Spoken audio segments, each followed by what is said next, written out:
make-believe.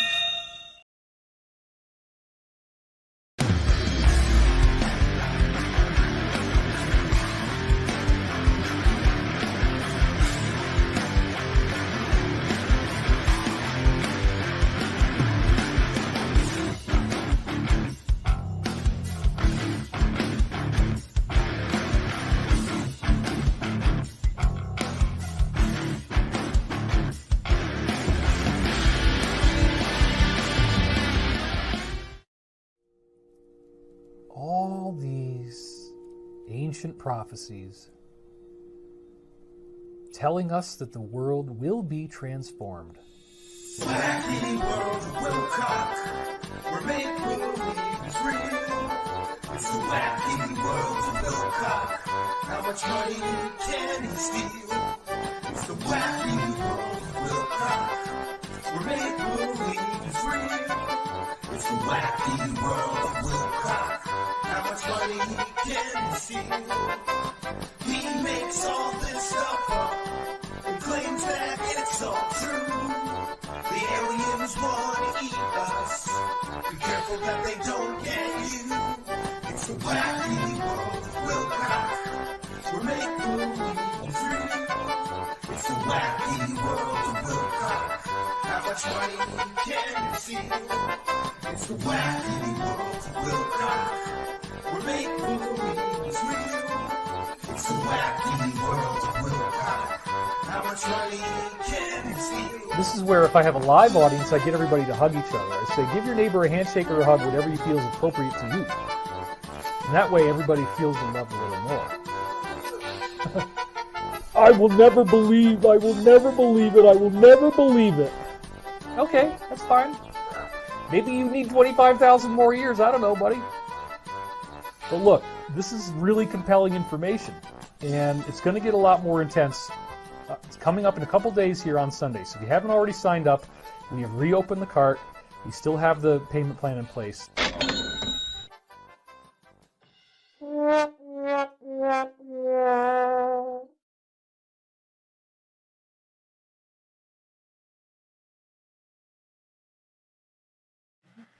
So we're... All right, so I don't know. Oh, here she is. Yeah, she wants to say hello. So, guys, my whole shoot has just collapsed. But here we go. If you wanted to see my killer, you can see her from here. This is my killer, everybody. This is my big dodo. She almost choked to death the other day, so we were very, very upset about that. And I want to say that, like, her choking brought me to my knees. As soon as you called me, sweetheart, and told me what was happening, I fell to the ground, I cried, and I said, God, please don't take my dog, please don't take my dog. So that was incredibly awful. Let's cut to this. Is it that one, or is it that one? Or is it that one? There it is. It's 3. Okay, so there's our dog. And she wanted to be a part of this too. So, sweetheart, did you want to say a little something about what you're going to be talking about in the class? I will be talking about the returning cycle of the sacred feminine. So, really the 2,000-year cycle, the sacred feminine returns. And so I'll be sharing information on that. I don't know exactly. Well, and I noticed too, I mean, you've been taking notes on like everything that I've been talking about. So she's going to be really, really studying the material in the class and then giving a curriculum that weaves in the cycles of history, the geometry, the solar flash, interplanetary climate change, Christ consciousness. She's going to be tying it all together with me. So all of this material will be thematic and interconnected. But what's cool is that you're going to get her unique perspective on it. Because honestly, part of how she was able to land me is that, you know, because it's true. I mean, like I had lots and lots and lots of proposals, to put it mildly. So it's because of what Elizabeth has been doing for the public. That's true. We knew each other for 3 years. There was no romantic interest. And I circled back and I said, you know what? She has never tried to take advantage of me or take advantage of the access to me. She has my phone number. She doesn't call me very often. This is the kind of person I can really trust. And by God, it has worked. So thank you, sweetheart. Thank you for everything you do. You look ravishing today. Thank you. And do you want to say anything else about what you're going to say in the class before we start the meditation? I always tune in, so it's going to be a bonus. It'll be a 2-part bonus. and I tune in to the people that are present, and I normally speak about the themes of the sacred warrior and the sacred feminine and how they empower each other. So I draw from many years of the martial arts and Taoist studies and my love of returning the sacred feminine and the role of priestess back to society. So I call it the third role for women, because there's wife, there's mother, and then there's this other role that women had 2,000 years ago, 5,000 years ago, a sacred role where... we're going to pull focus on her now. Thank you, buddy. Now I get to be blurry.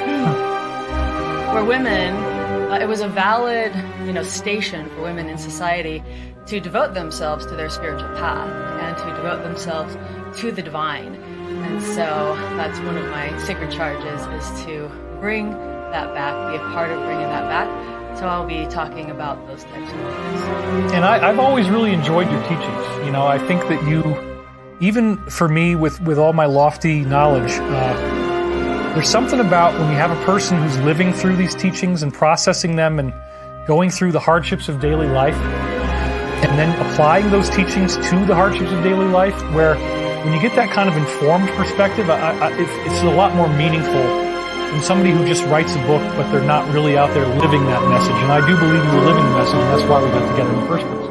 I've been in the field for a long time, and now we're continuing. So happy Mother's Day, by the way. Oh, yeah. To all of you Hi, mothers. Mom. Happy Mother's Day. Hi, both mothers. moms. Happy Mother's Day, and we welcome all the people that are going to be a part of this class. We're going to spend many, many hours together as a family. Yeah, and you're going to have two whole sections that are going to be coming out in the middle of the week. So while you're in the middle of the launch, it's just like every couple of days you're going to get something new, something new, something new.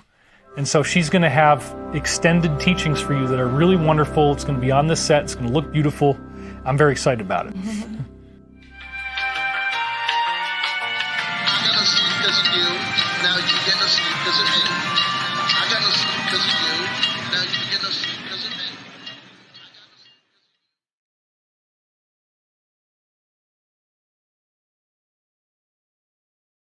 Very evil people are running the planet and want to kill you, okay? And they're trying to do that, and they're aggressively pursuing this goal right now. And now the earth is much like a tree in which the tree is ripening, and the fruit has come to its fruition. Fruit, you see what I did there? Anyway, the things that I was forced to witness, the Draco's eating human beings. And Draco's eating my own body. Okay, one of the things I discovered, which is very weird, is that some of the technology they got in UFO disclosure, they could literally chop your head off and then zip you right back together and bring you back to life like nothing even happened. So there are some sickos who had children get eaten alive and then resuscitate their body from the dead. And that's what apparently was done to me, among other things. That's it. I just want to kill people and drink blood and and rape and molest. That's my goal in life. And that's one of the main things I've had to deal with over the last few months.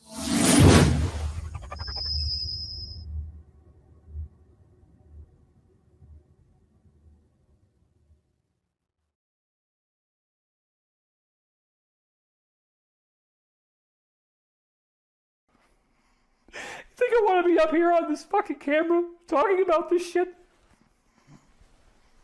I'm sorry. I didn't know it was going to get like this. I didn't know it was going to get this bad. And I'm the positive guy. I always try to make it positive. But this is just crazy. The quadrigays, yes. But nothing gay is going to happen. It's only a title. Anyway, wow, I got to stop. You have to use the orgasmic energy, apparently. There's something about the orgasmic energy. Rub-a-dub-dub, 4 minutes. I'm not even going to go there, okay? There is a monster under the bed. You can look at it if you want to, but it's really going to gross you out, and you're probably going to want to puke. Honest to God. Thank you for being here. It's been total chaos ever since. Go back to the slide now.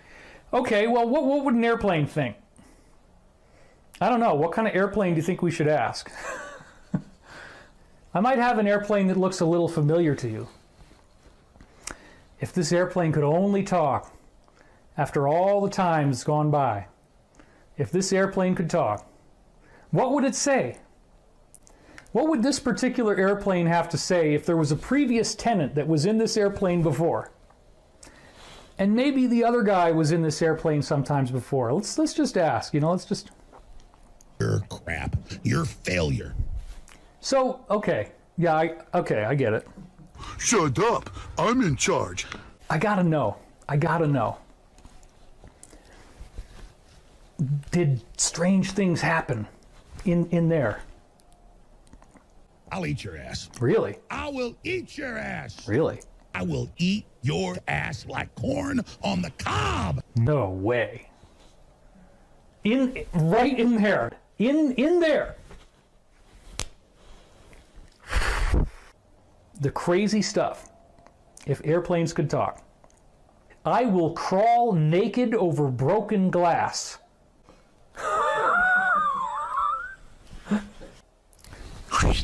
It would have been fine if it wasn't for you meddling kids. She actually said that. I was there. Scooby thinks that it's a monster, oh, give me Scooby snacks. They're psychopaths. Do you get it yet? You cannot be gay. You don't get to complain. You don't even get to have a voice if you complain. We're going to take that away from you.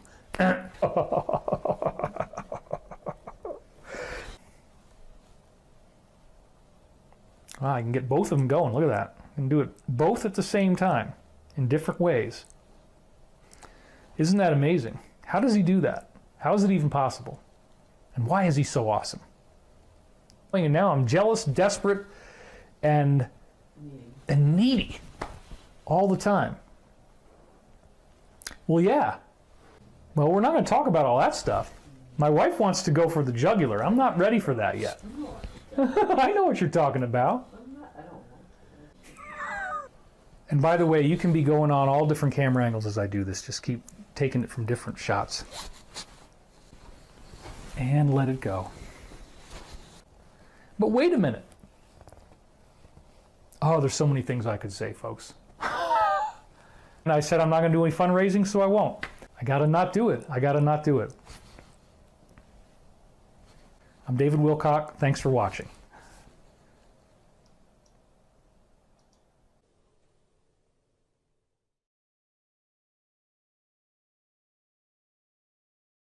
That's catalyst. Catalyst is negative experience. And so others mirror you back to yourself. Barack Obama, as I said before, I chilled with black guys from Harlem. I smoked cannabis with them, 420, blunts, White Owl, Philly blunt. I learned raps, okay? I've never been a racist. I don't even understand this. It's not real. It's an illusory reality, and other selves are the catalyst to piercing the veil. So look what's happening with other selves right now. And now I'm giving you a virginal third mind that's different than the two realities that you get to choose from. Why can't you understand something that's so easy? Very evil people are running the planet and want to kill you. And say, well, I don't believe this, and it makes me scared, and it makes me feel unsafe. But hypothetically, theoretically, maybe, perhaps, just in case, what if? And I don't remember what happened, but now I do. Now I do. And I want revenge. I do. I'm not going to lie to you. I want revenge. I want these people gone. I want these beings gone. They shouldn't be able to torture people like this. They shouldn't be able to do things to children like what they did to me. And the things that I'm now remembering that happened to me. I'm sorry. I shouldn't be crying like this. I'm sorry. You don't have to believe me. You don't have to believe that these things happen to me. That's okay. And I want to get back to the slides so we can talk about where this is going. Why was it difficult? And these things were done to me against my will. The people who molested me did so against my will. They did it on stage. They did it in front of large audiences. And they were making fun of me because I had special abilities in this ultimate personality that they created. I had telekinesis. And so if you go back to some of the dreams that I posted online in 1997, there's a dream where I'm in my school cafeteria and everyone in the audience is in a robe, and they all have their way with me, make them a banana sandwich. And I didn't realize when I wrote that dream down that it was true, but that I couldn't remember because the memories were taken away from me. But now I do. Now I remember. I don't want to go into this a whole lot more, but it explains why I've been so committed to my path of justice and freedom, why I will not let this go on, why I do not support these people. I did not deserve to go through what I went through. I did not deserve to be raped. I don't care what happens to me anymore, folks. Now that I know what they did, I don't care. I don't care what they say. I don't care what they say about me. This has got to stop. We need this thing to end. We need these people to stop succeeding in what they're doing, and we need their overlords to stop gaining the louche energy of torture, the ceremonies that they make people go through, and the horrible things that they make people do.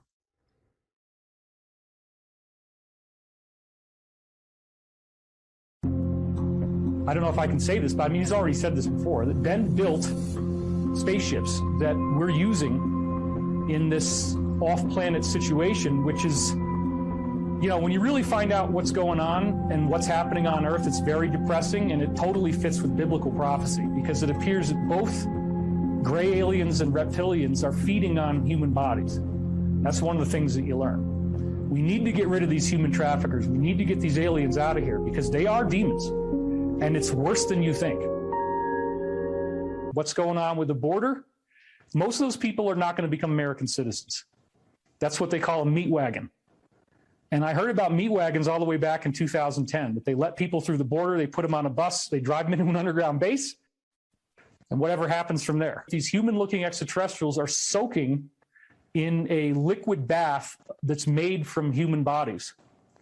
This is apparently what grays have to do to survive. That's why their DNA is breaking down, is that their genetics, they cloned themselves off of a small subject pool.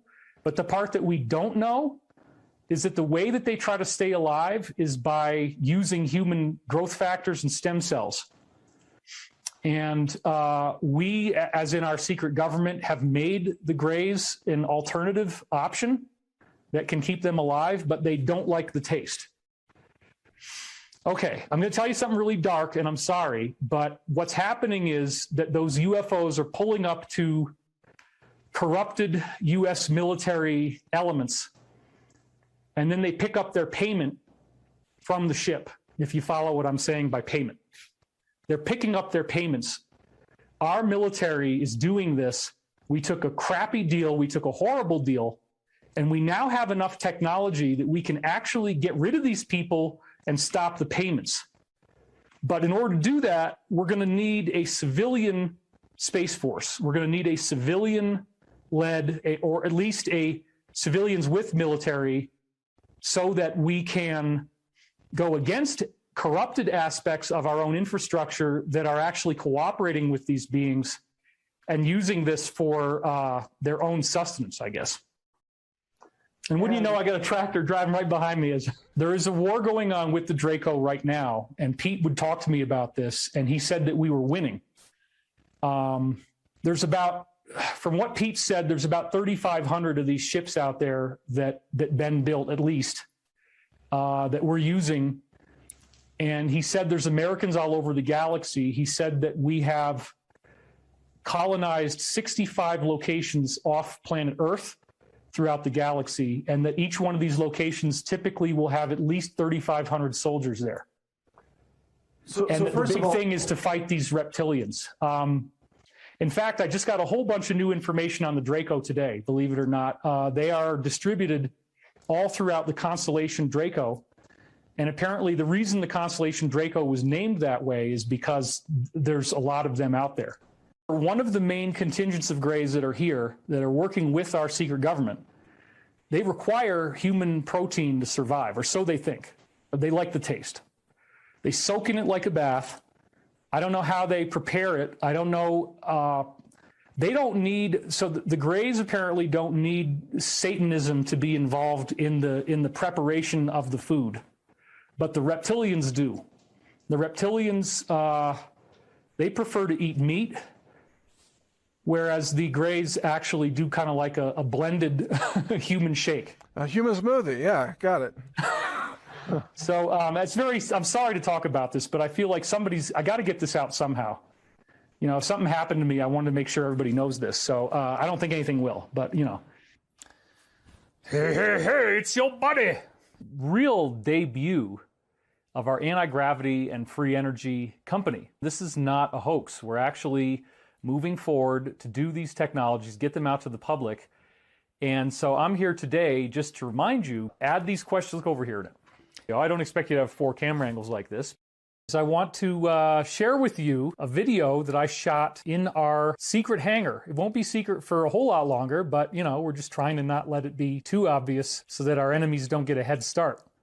And I am here in our undisclosed location, which is codenamed Snapper. And this is the future, folks. This is where we're going to be prototyping your hover car that we would like to have ready for commercial development at an affordable price in the not too distant future, hopefully within 4 years, and a working prototype within 1 year. As you can see, I was not lying to you. Hello! We will be hoping to sell you hover cars very soon.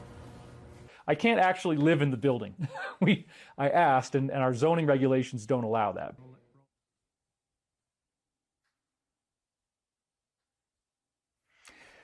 I believe that what you're seeing here is a totally feasible machine, a totally feasible device. So this is the Holy Grail. As part of the aerospace community, we don't only want to pitch foreign countries, we also want to pitch the United States on our products. To be perfectly honest with you, we haven't had the kind of interest and participation from United States investors that we had wanted. I performed.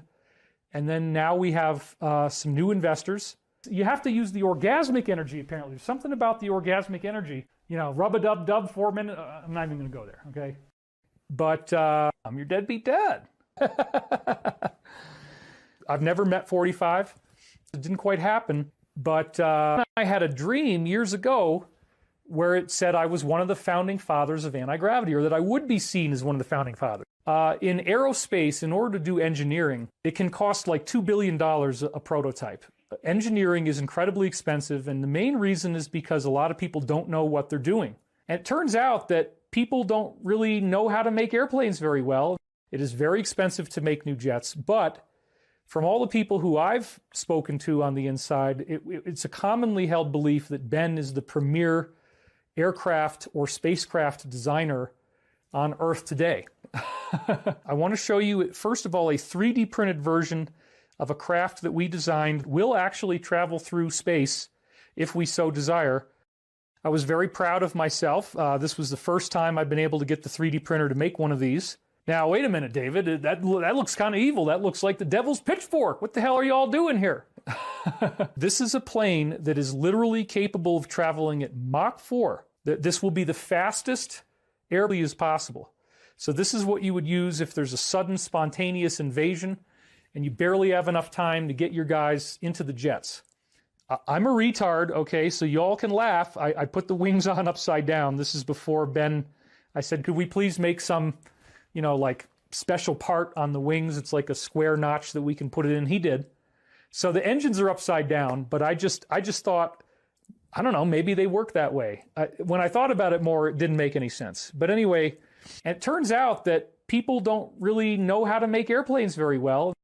Now, I had no idea that when I printed these out that any pattern would emerge. This is actually what happened. If you look at the image of the first 3, so there's a plate. So obviously I'm not, the Jesus statue is already there in our house. I'm talking now about the plastic below Jesus, because there on the back side of this model of what looks to me an awful lot like the crucifix, right? This is really incredible. I mean, I don't know what the hell to make out of this. This does not appear to be an accident. This is no bluff to try to raise money for no reason. My wife and I actually were down to our last $3,000 before we started this course. So it was a pretty dire situation. You know, the way that it got timed was, it just happened to work out. I might not actually be your deadbeat dad. That was more of a figure of speech. in this video that will become part of history if we do end up doing the Wright brothers of anti-gravity. Thanks for watching, and we'll see you on Sunday.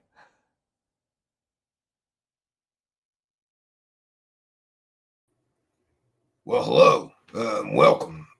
I'm Jimmy Needs Church, and we have a very special announcement because, listen, I went to church and I talked to some priests, and today is my Maya culpa because I've been hosting scammers like this clown for years. And I hosted that Dr. Jonathan Reed clown. He wasn't a doctor. You remember that guy with the alien in his freezer? And listen, I'm just quitting my show, and I'm going to be the new host of Truthseekers. So I'm joining the Truth team, and I'm quitting the Scammer Squad. That's right. You heard it here first. I'm Jimmy Needs Church, and I'm quitting Fade the Bull. I'm going to stop hosting scammers and I'm turning my back on all those scammers except for Billy Carson, because I'm going to get the last payout before the feds, and the car raffles and all that shit. I'm going to get the one last check. All right, but then I'm done with the scammers, and I'm done with I have been done with people like Corey No Good and this wacky world of Wilcock guy, because listen, the truth is I'm just running out of scammers. I'm running out of guests. I'm running out of scammers to have guests, and every time I have one of these scammers, I got to get my balls busted by Steve Cambian over here at Truthseekers, right? So if you can't beat them, join them. I'm going to be the new guest host here, and but we're going to be selling some really shitty coffee as a consequence. Look, there's good and bad in all things, okay? So, and also, I'm not booking any of the guests because I'm terrible at that, even though I vet everything on my show 3 times, right? I should have vetted this wacky world of Wilcock guy. Did you know that he came on my show and he pumped up and promoted a GoFundMe scam for his fake whistleblower insider, Pete Peterson? That guy never worked for the government. His whole biography was a work of fiction. David Wilcock and that clown made it up. He never worked for Ronald Reagan. He never worked for the Russian Space Agency. David Wilcock wrote whole books about a senile old man. It's a great business. But listen, as much money as I've made lying to people and hosting scammers and fraudsters and, questionable people, hey, and who knows, now that I'm quitting hosting scammers and being a UFO circle jerker, maybe my friend Christina Gomer will do the same thing and come over here to Truth Seekers, where we tell people the truth and we don't help scammers scam people. I'm part of Team Truth now. So, and you all have to forgive me for all them scammers that I hosted all them years and all that stuff. So we will be making some major changes, right? I'm going to start meditating and shit, right? And I'm going to get with some new, I'm going to get a new girlfriend maybe to help me meditate and do yoga, right? And I got to atone for look, I'm sorry for all them scammers that I hosted on my show. I'm sorry, okay? But that's all that's out there. Everybody's full of shit. What do you want me to do? How am I supposed to sell coffee without fake stories from fake doctors and people like the wacky world of Wilcock and Corey No Good, who stabbed me in the back? Look, you could probably still see the knife marks in my back from Corey No Good. Yeah. Okay, so tonight we're here to talk. We're here to ask the question, where in the world is David Wilcock? Do you know or remember that more than a year ago now, David Wilcock, he promised the world that he was going to build a working hovercar prototype with a free energy engine. And that was more than a year ago. He said he would have it done by a month or 2. We give him a little extra time just to, be fair to the scammer, David Wilcock. But it gets worse. It gets much worse, friends, because this prediction, this tall tales of David Wilcock, it's not just this last time that he lied to everybody saying that he would build a hover car and he cracked the code of free energy and cracked the code of anti-gravity.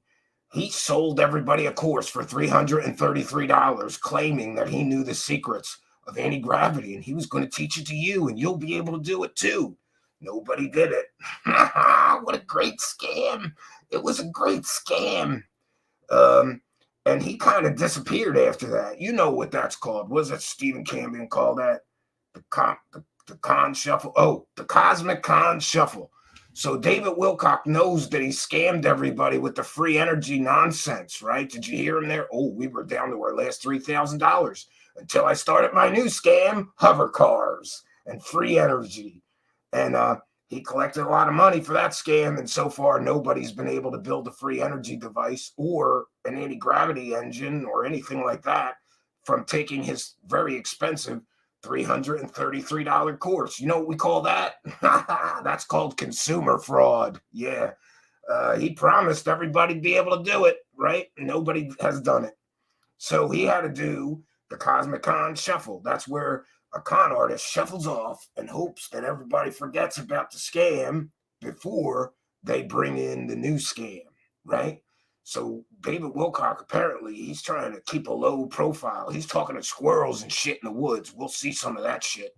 And I don't know, talking to turkeys. And, he's going a little bonkers, too, because apparently he's claiming that the Archangel Michael told him to take baths in his own piss, and then he'd get superpowers. Now, that sounds pretty crazy, but what's even crazier is that David Wilcock claims that he got the superpowers. So that means, by definition, David Wilcock, everybody wonders where he's been. He's been taking baths in his own piss. That's what he's been doing, and getting more superpowers from the Archangel Michael. He's probably talking to Satan. I don't think he's talking to angels. Angels would tell him, stop scamming people, right? Angels told me to stop scamming people and quit my show and come over here to Team Truthseekers, because these people are winners over here. They don't lie to anybody. They tell people the truth, the whole story, right? If somebody's a fake doctor, they actually tell them that guy's a fake doctor. Not like me. I sat there like an idiot calling a fake doctor Dr. Reed for 2 hours plus. It was terrible. That was a terrible interview. Yeah, so everybody's wondering where David Wilcock has been. And where the hell is the free energy, right? There ain't no free energy. Where the hell is the anti-gravity? There ain't no anti-gravity. Oh, and besides running that GoFundMe scam, he also advertised a PayPal donation scam for Emery Smith, where he said Emery Smith was under attack by the deep state. Turns out Emery Smith was under attack by a bottle of vodka, because those pictures of him in the hospital, yeah, he was in the hospital for alcohol poisoning. Yeah, he had a bender, that dude. But don't worry, because David Wilcock and him talked about it on my show, and then they collected $50,000 in PayPal donations for a totally fake thing. You know what that's called? Consumer fraud. You know what that PayPal donation scam is called? Consumer fraud, because every line in that GoFundMe line of text was completely and totally false. Now, people have been wondering where David Wilcock is besides talking to squirrels. Well, we did track him down, and we've got some information to share with you, because apparently both David Wilcock and his fake charity, the Wilcock Spiritual Foundation, is getting sued in federal court. Yeah, both David Wilcock personally and his scammy charity, the David Wilcock Spiritual Empowerment or some shit. I don't know what it's called. His charity, where he collected something like hundreds of thousands of dollars of charitable donations, and then he didn't do any charitable work, near as we can tell. But he did manage to spend, what was it, $4,500 on meals and entertainment for him and for himself. That's great business. It's a great business. So anyway, he's getting sued in federal court. So he might have been in Colorado. And then we also found out that David Wilcock has been looking for a box of dildos in various states all throughout the country. for those unaware, Stephen Cambion, boy, this dude's a prick. He's my new boss. I'm sorry, boss. Sorry, boss. I'm just kidding. I got to be nice to my new boss, Steve Cambion. Yeah. Sorry, boss. Yeah. Don't worry about it. No. All right. So for those unaware, a long time ago, maybe 2 years ago now, Stephen Cambion issued the David Wilcock Box of Dildos Challenge, in which he buried a huge box of dildos somewhere in the world. And he challenged David Wilcock with all his superpowers, psychic friends, angels, Egyptian gods that he talks to and channels, alien friends, SSP, secret space program, whistleblower insiders. Steve Cambion said he could use anything that he's talked about, all that stuff. And if he found that big box of dildos that Steve Cambion buried somewhere for him with his superpowers, that Steve Cambion would give him $10,000, and he would either donate it to his favorite charity, which is probably David Wilcock's own scam charity. He could keep it for that, or he could just give it to David Wilcock, or David Wilcock could donate that $10,000 to any charity he wants, not just his scam charity. Maybe it would be a good idea to donate the money to a real charity. But anyway, apparently that's one of the reasons that David Wilcock has been AWOL. He's been going everywhere looking for this box of dildos. We've got reports of David Wilcock in Japan, in Australia, in Europe. Him and his super-powered friends and his imaginary friends and his psychic friends, they're all looking for a big box of dildos. Haven't found it yet, from what we know. Then we know he circled back and went back to Colorado because he's getting sued. I think he's getting sued for... What is he getting sued for? Oh, thanks, boss. Steve Cambion said he's getting sued for slander and defamation. Yeah. And this is all connected to the Corey No Good lawsuits. There's like 12 lawsuits. It's hard to keep track. So people keep asking, where in the world is David Wilcock? I think he's doing the Cosmic Con shuffle because he got caught scamming with the hovercar scam. He hasn't delivered a working prototype, which means that he took everybody's $333 by lying to them and saying he had a breakthrough and he knew how to do anti-gravity and he was going to have a working prototype within a year. Now it turns out he doesn't have shit.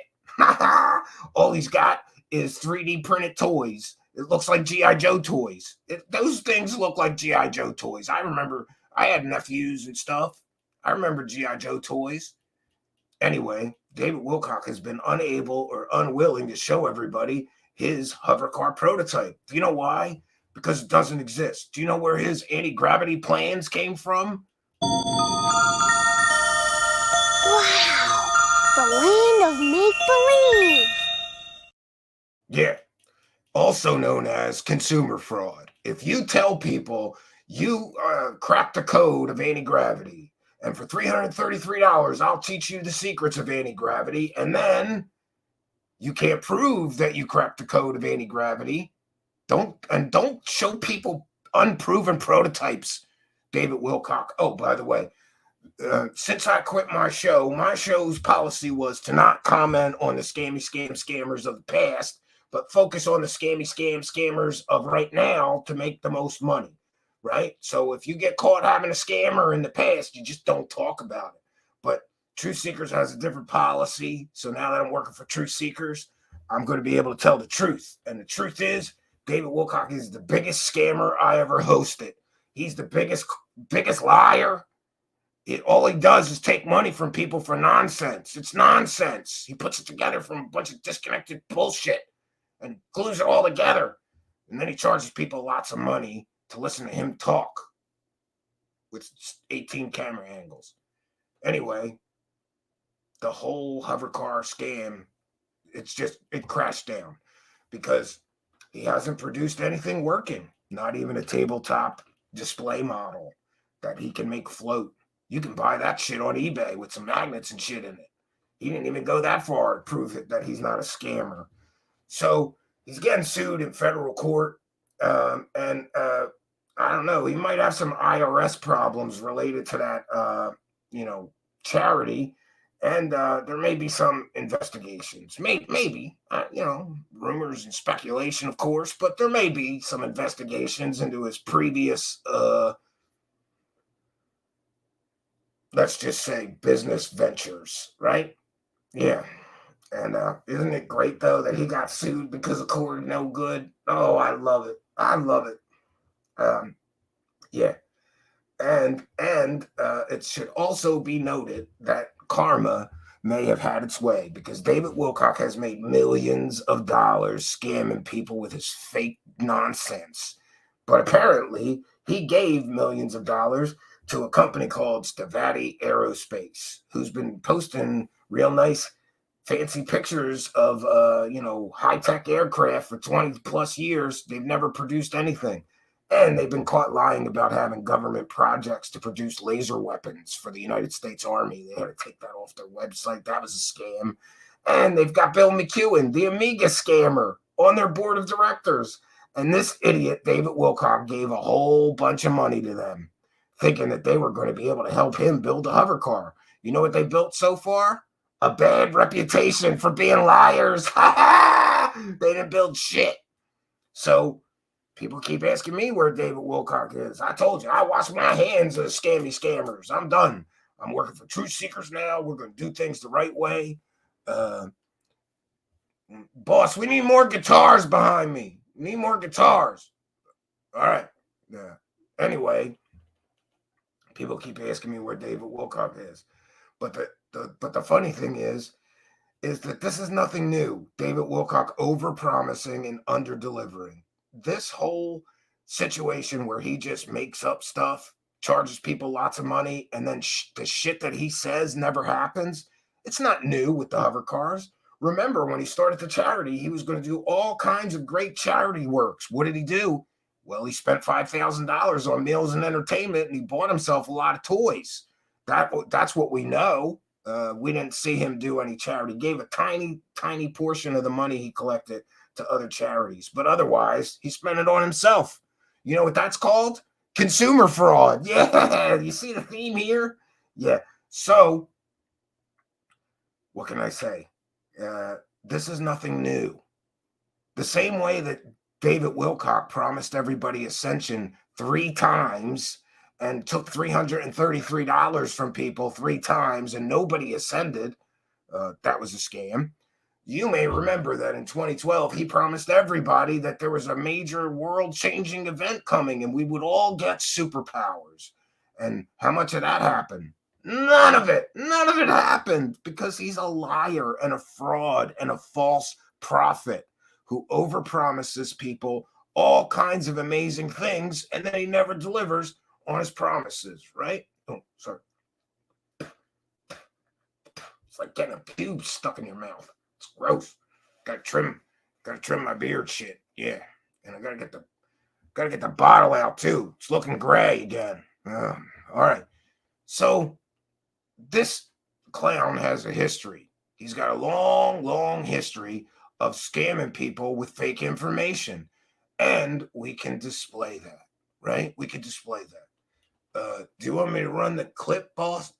Steve Campion's just off camera. And by the way, tonight, I just came here to make this major announcement that I am now the Truthseekers. Well, we might do co-hosts, because that Christina Gomer, I'm getting sick of that bitch.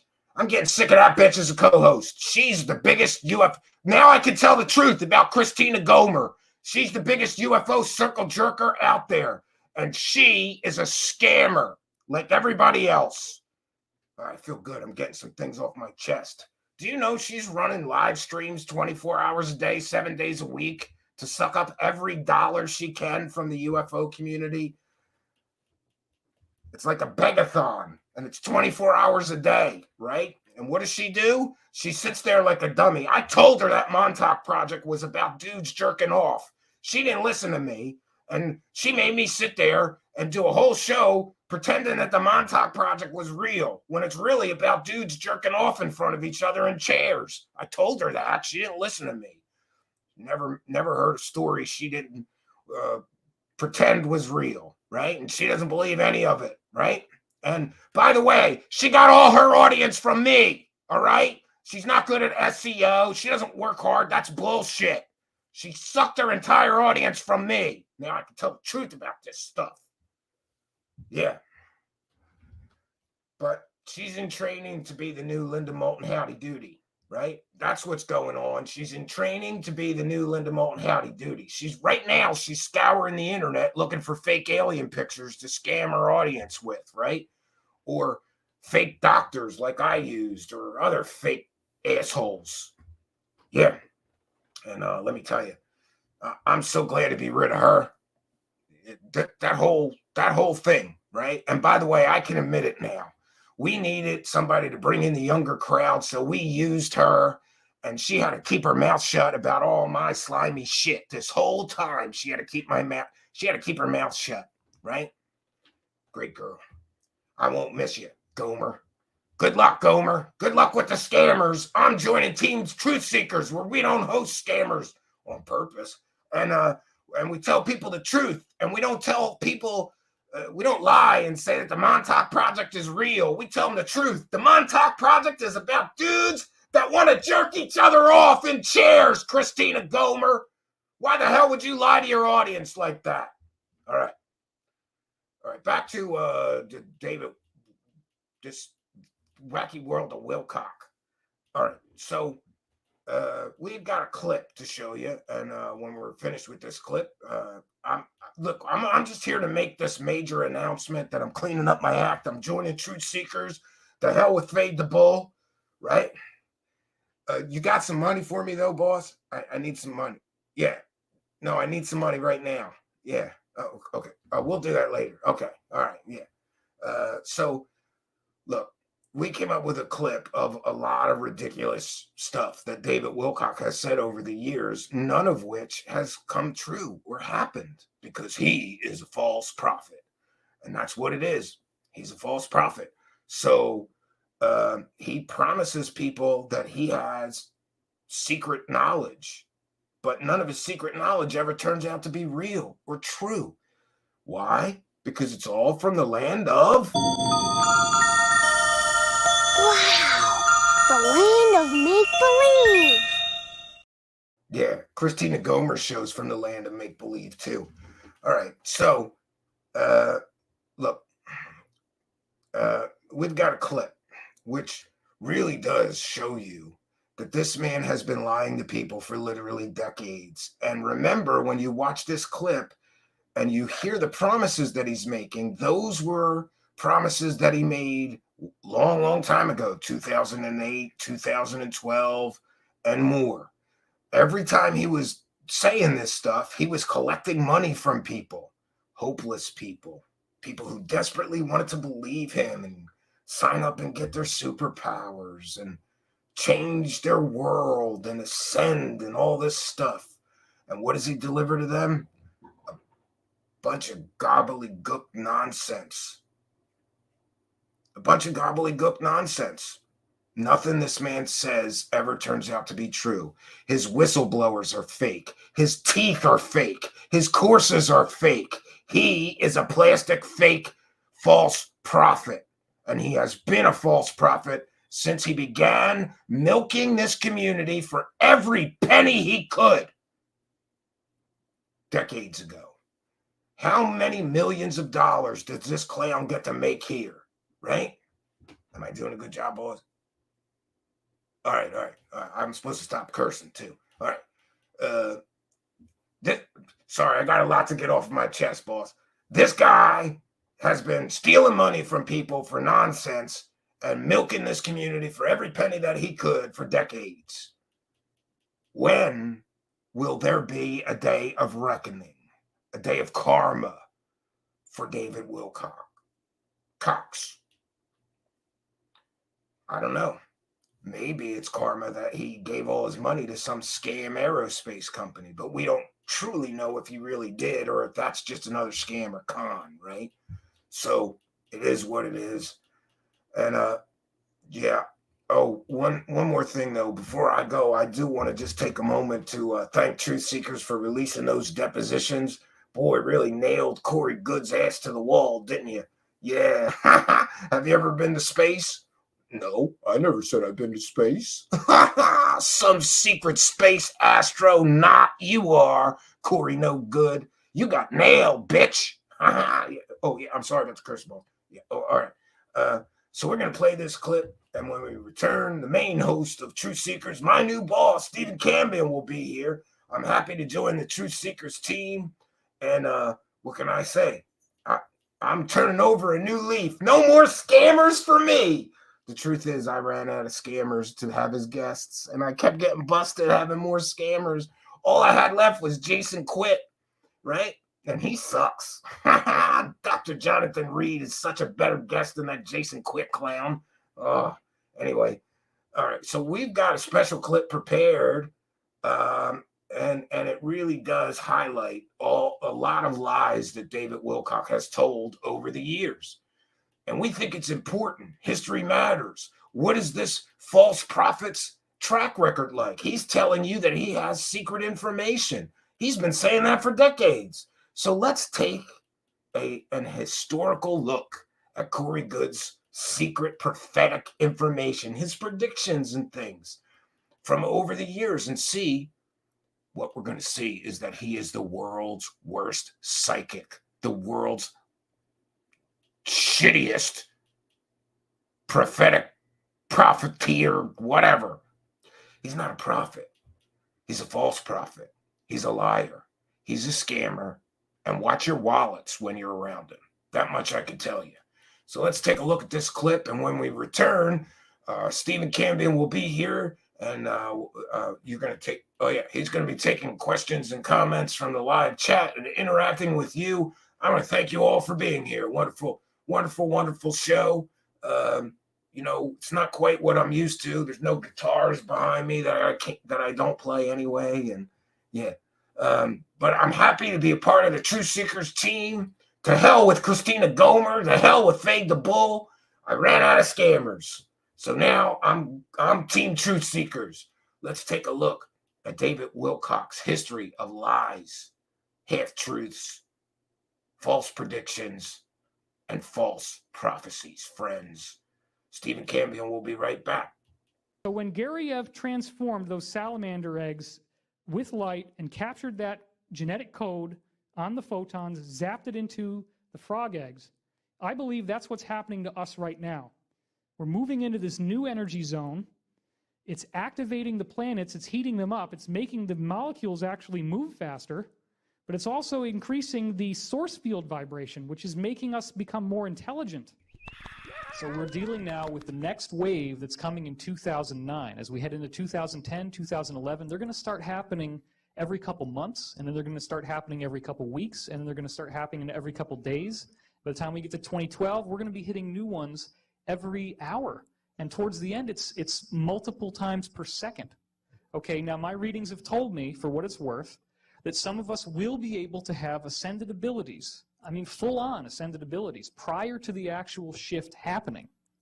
So that would be very cool, because what we're expecting after 2012 is a 100 times more harmonious utopian world where things like time travel, levitation, instant telepathy, instant healing, telekinesis are as common and as everyday as breathing. Is that the Great Pyramid of Egypt actually has a timeline in it, and that timeline has 2012 as the most important year. 2012 is predicted as the year in which whatever the second coming of Christ is supposed to be will happen. When does the age of Aquarius come in? 2012. And that's been calculated based on constellations in the sky by mainstream astronomers. So look, things are not going to stay the way they are very much longer. The year 2012, if nothing else, represents a bifurcation point, a split between the way that things have been and the way that things are going to be. They were known about long ago, and it's all part of this spontaneous evolution that humanity is being led through at this time. It's going to be something that actually changes life as well. Then would this mean that the planet is experiencing a rise in its consciousness? That is exactly what I'm suggesting. That once the truth comes out, it will be in the context, very likely, of these people having been arrested on a massive level. There's all kinds of logistics about how that's going to be done, when that's going to be done. It is a massive operation, and I am not authorized to give all the details. But this is a very different thing. This is not an Earth-killing event. This is an Earth-birthing event.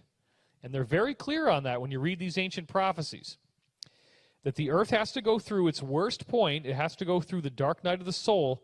And we're having that now. It's very after we go through the worst point, there is this event. And it's so amazing. We are in the midst of an overthrow of the deep state. Everyone take a deep breath now.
We don't know what's going to happen in 2012. Many of these prophecies say it's going to be this spontaneous, miraculous change.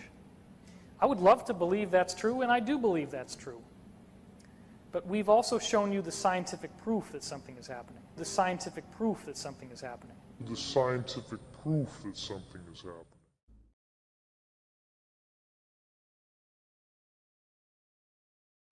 Because I am working on hovercar technology right now. I'm not joking. I'm not going to talk about it until we've got something for you, but we're getting pretty close.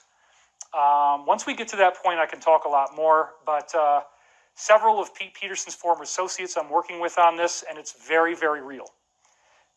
We expect that once we get financed, hopefully, that we'll have an operational working prototype within 1 year, and that we could go into mass production within 4 years, where you will have a hover car in your garage at an affordable price. And, the company that I'm working with is one of about 5 that I've been briefed on that are all working on this, and we're all in kind of like a little race with each other of who's going to do it first. As I've talked about in other videos, I'm not going to run through all of it again. There have been these declassified patents filed by a man apparently named Salvatore Pais, and they are for a device called the HAUC, H-A-U-C, Hybrid Air Underwater Craft. And it's basically a flying black triangle, and the patent describes exactly how to build it and says that it is anti-gravitic. And in the other videos I've done, we have compelling evidence that they've already built these. They know how they work. One of the designs that we have, I have schematics of it. The wings fold up like this so you can get it into the garage, because you do actually need some wings for like these ionic type of propulsion systems. You're shooting an ion cannon out the back. You have the anti-gravity, but you need thrust. So the wings kind of allow you to be what they call a flux liner. You're riding the gravitational flux instead of an airliner that uses air. And because it's hybrid air underwater craft, you can also fly underwater with these at a much, much greater rate of speed than would normally be possible with that kind of a system. So I'm very, very excited about the technology that we're going to have. And again, it's been handed to us. The military has handed it to us. And as I've said before, Salvatore Pais translates as savior of our nation. Salvatore, savior. Pais, I'm not sure how to pronounce it. I'm sorry, I'm probably mangling it. Pais means nation or country. So why would the military save our country by releasing these patents? Well, I think it's pretty obvious. We've talked about Space Force. I've done a lot of other videos suggesting that this forbidden technology is going to be part of what we're going to get.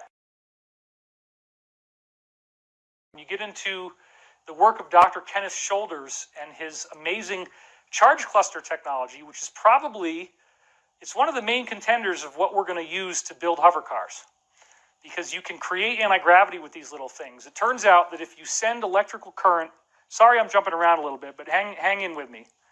If you send electrical current down a needle and it comes off the point of the needle, you get this little ball of energy.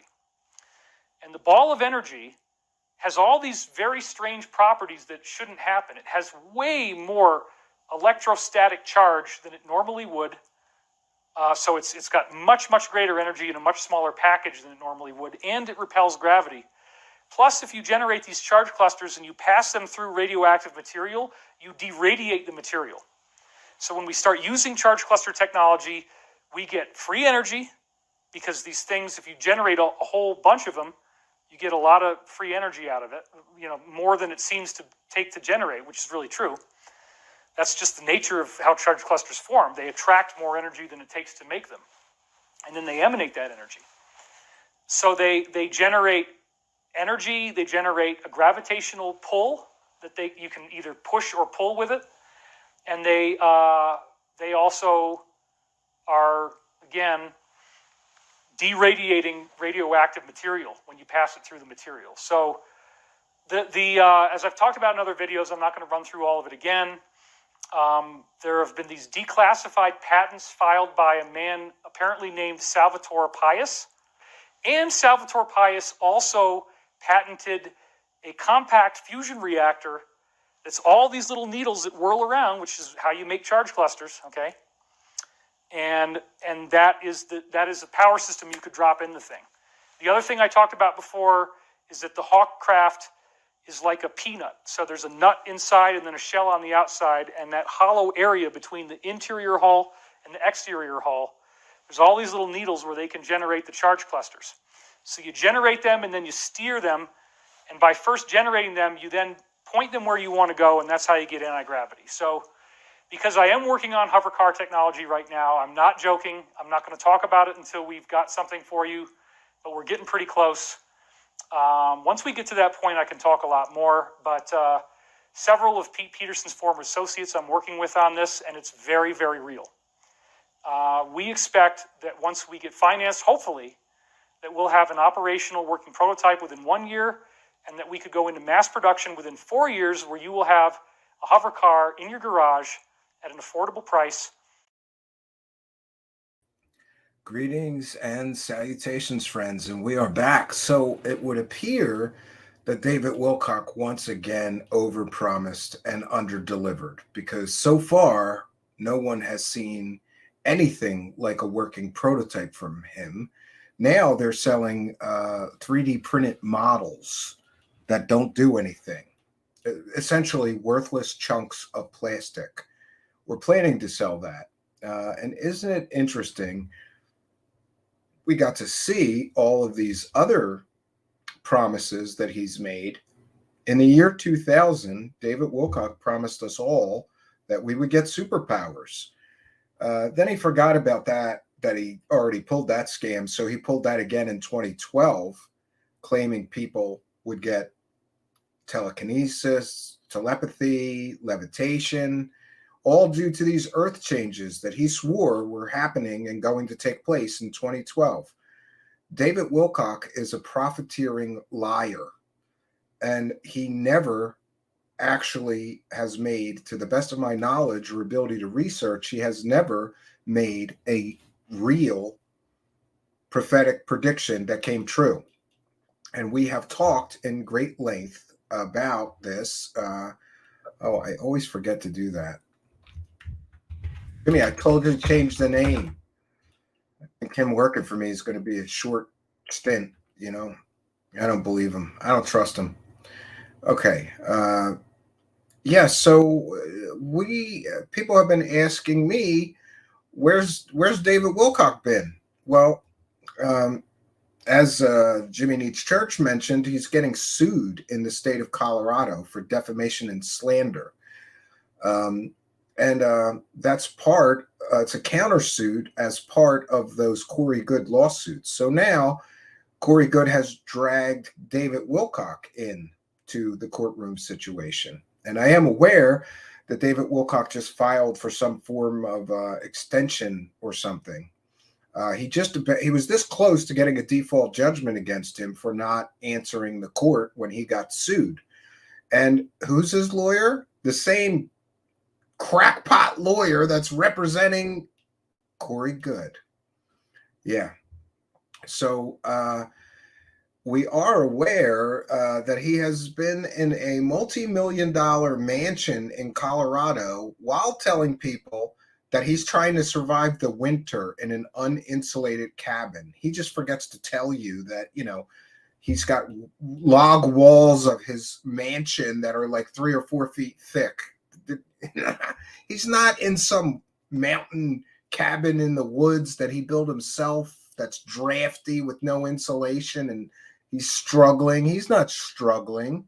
He's on to the next grift. And the next grift was him claiming to be trying to survive in an uninsulated cabin while hawking a new book. But he has not been doing the normal marketing spam of 10 emails a day begging for money that he usually does when he's in that grift knob turned to maximum phase, right? He has not been doing that, and he has not been doing live streams. And by the way, let's be very clear. He does those live streams just as a vehicle to sell the get behind my paywall pitch. That's why he does those. He hasn't been doing those. But what's interesting is he hasn't even been writing those big, long blogs that he usually writes. It looks like the last blog that he wrote was December 14th of 2019. And we're going to share some of that because that is more proof that he is a liar and a scammer. It's important to note that if you were unaware, this Pete Peterson that he constantly mentions was a senile old man. And we know that from the testimony of Jay Widener and others who had to work with with that guy to produce content. This man would do things like, there's aliens on the moon. And, my neighbor came over last week and was telling me about his new toaster. His new toaster is great. It makes 4 slices of toast at once. And they were like, what is he talking about? They had to cut. The guy was so incoherent rambling, they could barely make an episode of that show they were trying to produce with him. Pete Peterson claimed to be a secret government insider and whistleblower who also claimed that he worked for Ronald Reagan. But we checked. When somebody works for a presidential administration, there's mention of them in the presidential library. Guess who's not mentioned? Pete Peterson. Pete Peterson also lied and claimed that he was working on the Russian space agency. No, he wasn't. We checked with a Russian space historian. No mention of Pete Peterson. Pete Peterson also claimed to be an early computer pioneer whose company, Cyberdyne Systems, you remember that from the Terminator, created the first alphanumeric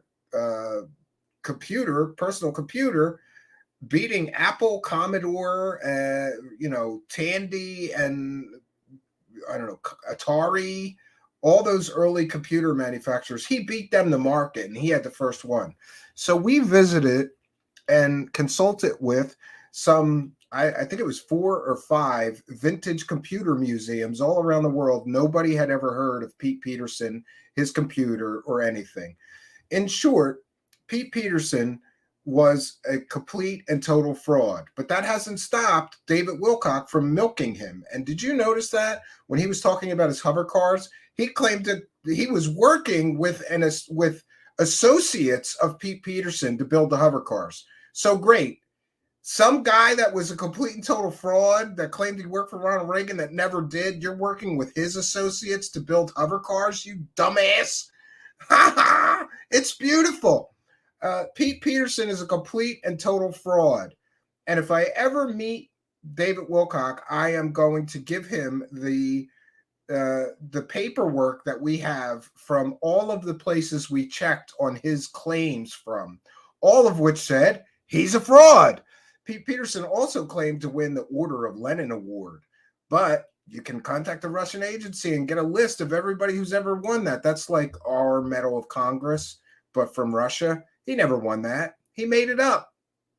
And by the way, we did check under his legal name and his fake name, Pete Peterson. None of these accolades were real. They were all fake. So June 6, 2019, Pete Peterson, right before he died, dropped some amazing new intel in a recorded phone call. And he was dead of an accidental injection. David Wilcock claimed that the nursing home that he lived in killed him. In this feature-length direct-to-YouTube movie, watch David Wilcock put all the pieces together and bring this amazing discussion. This is from 2019. P was the best of the best in terms of insiders. Now, remember, this man, Pete Peterson, was a complete and total fraud. Everything he said about his background was fake, completely fake. When you fact check his claims, they're all fake. His entire biography was fabricated. And David Wilcock is saying he was the best of the best in terms of insiders. Oh, and he was like a father. His loss was very hard. His loss was very hard for me to take, particularly after discovering that it was due to an accidental injection. So essentially, David Wilcock claims that Pete Peterson was murdered at the nursing home. So you know what we did? We called the nursing home. And what we found out is if there's an accidental injection or an accidental death, there's a whole investigation from the state into that. There's no investigation. This man died of natural causes in a nursing home. He was not murdered. He was not the victim of an accidental injection. And how David Wilcock can defraud the public with complete and total 100% false, factually incorrect lies like this while collecting money from the public for his supposedly, quote, true stories, unquote, is ridiculous. Then we get more. Pete's death happened to occur the exact same day that another high-level insider of mine was found face down dead in his apartment. Woody, he must have been watching Toy Story. Woody died immediately after signing off on a world-changing deal for a complete overhaul of the financial system, right? And then Ross Perot, who he claims is another would-be insider and supporter of ours, died just 2 days before Pete. We contacted the son of Ross Perot, and the son of Ross Perot said that his father had never spoken to Wackadoo Wilcock. Didn't know who Wackadoo Wilcock is, and he was aware of all of his father's friends, business associates, and communications because his father was aging for quite some time, and he would help his father with things like correspondences, phone calls, meetings. He said that David Wilcock, Ross Perot's son, said David Wilcock is completely and totally full of shit and that his father didn't ever speak to David Wilcock. So how is Ross Perot a would-be insider and supporter of David Wilcock's if Ross Perot's own family completely and totally disputes that Wilcock ever spoke to their father, right? Oh, but Perot was a mega financier of the alliance. Yeah. And then he claims he's being stalked. We have been relentlessly stalked like never before by a highly organized group of people online, former friends and allies. You know, it's always this drama, like nonsense, right? These people are sick. Yeah. Remember when he said somebody cut the brakes on his car and tried to murder him, and then he forgot that he said it was him, and later said they cut the brakes on his wife's car and tried to murder her. Like, he can't even keep the plot straight. It's absolutely ridiculous. So people have been asking me where he is, and what I can tell you about where he is that he's talking to squirrels in the woods. That's what I know. I know that he's talking to turkeys and squirrels, and we're going to share a little bit of that, right? He's talking to moose too. He's talking to squirrels. He's talking to mooses.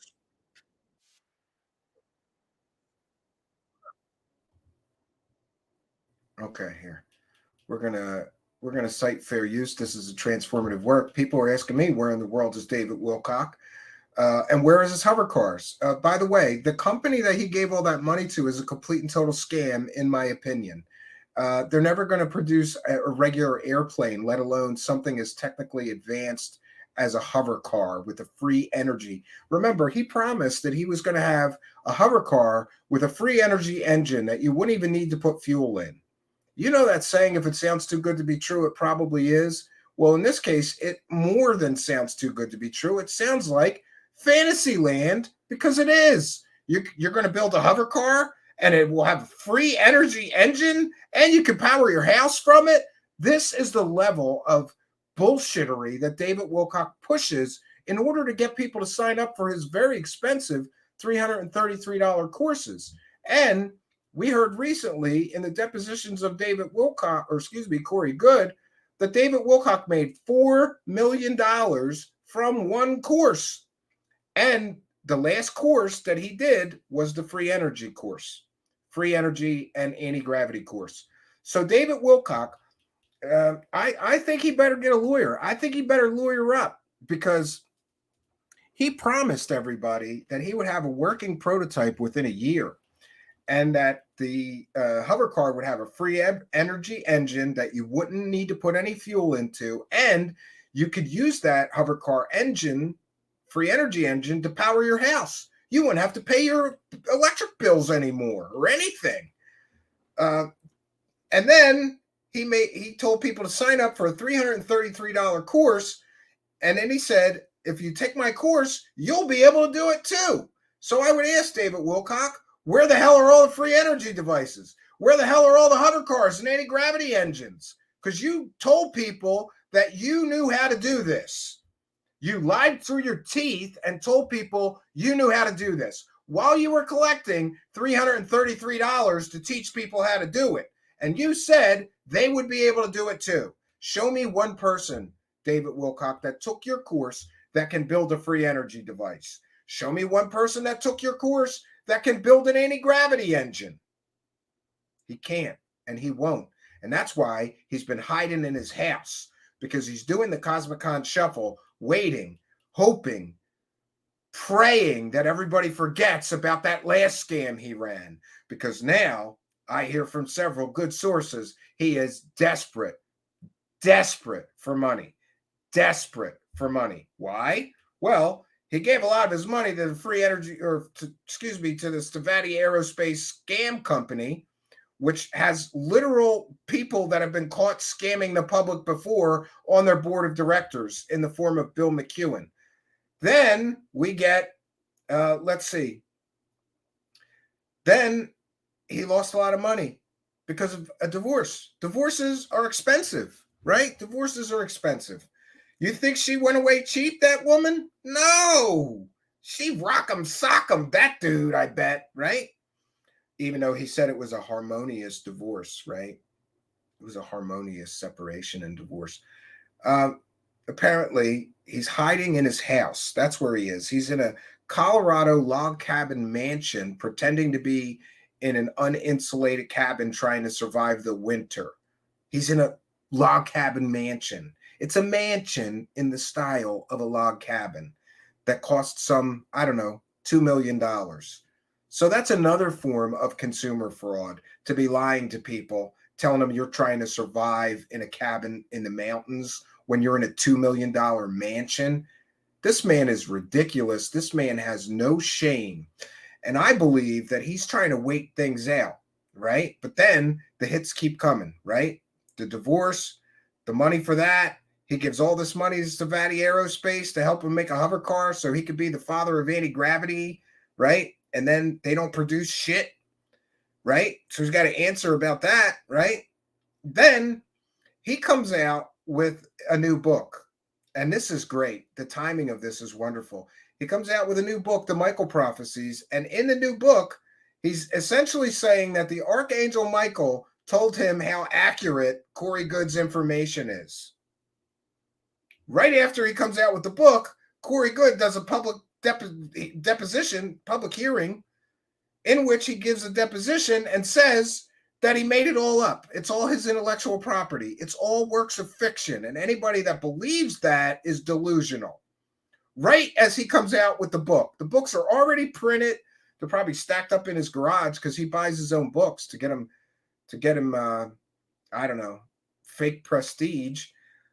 He can't reprint the books. And the books are saying that the Archangel Michael is confirming the accuracy and the legitimacy of Corey Good's stories, who just said under oath that all of his stories are fake. Congratulations, you dummy. All right. Yeah, well, real estate went way up. I think it might be, it did probably used to be 1.2 million, and now it's up to somewhere around 2 million. You can check on Trulia of the value of houses. And last I checked, it said somewhere in the neighborhood of $2 million. Don't quote me. All right. So first we're going to put our fair use banner up here. This is a transformative work. We are discussing and critiquing the video that we are sharing, and we're educating the public about David Wilcock and where he is. People are asking me. All I know is the same thing you people know. But let's see where David Wilcock has been hanging out lately. And this video is old. He hasn't made even one of these weird videos. This is 7 months ago. He's in his yard and he's talking to squirrels, I think. Okay, so I have these 2 gray squirrels I've been feeding, and they're so adorable. And I laughed at them, and now they've been doing this incredible laughter thing. Yeah. Look at this house. Does this look like a meager cabin in the woods that's uninsulated that you're trying to survive the winter in? They're just sitting there, and they're just going nuts. It's something like 5,000 square feet. It's like I influenced them or something.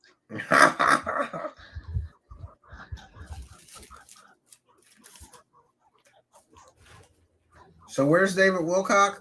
He's at his $1 million log cabin mansion talking to squirrels.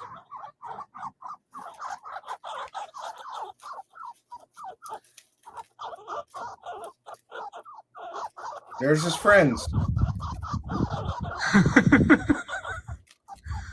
Are you guys making fun of my laugh? It's so wonderful. Thank you. Hey. That must be the Corey Good squirrel, the greedy one. I had a dream this morning that you guys worship me, and you've never made this noise before, and now that I've laughed, you do.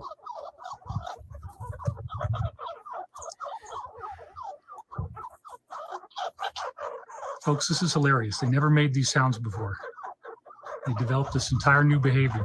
Maybe that's part of his superpowers from taking the baths and piss. That he can give squirrels new vocal abilities.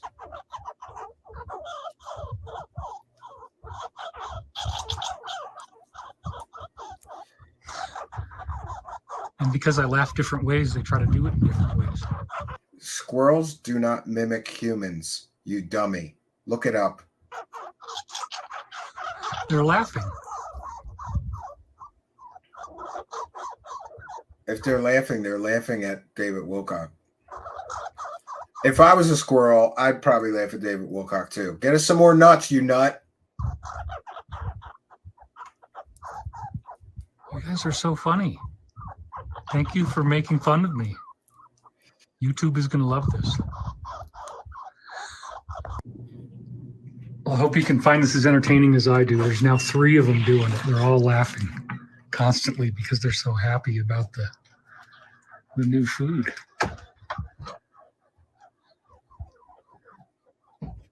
Hi, guys. And look at that. He just leaves the bag out in the woods, right? Is that a bag? What is that?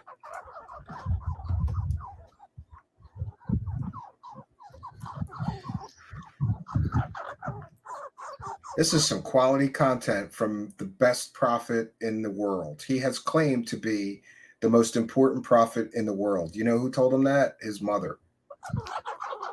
She's a yoga instructor, new age wackadoo, by the way. Thank you.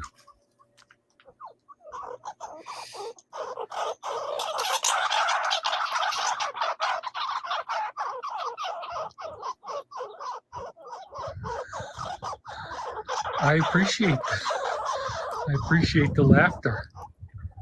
You guys really amaze I wonder if he takes the baths and piss first and then talks to the squirrels, or does he take the piss bath after he talks to the squirrels and the archangels?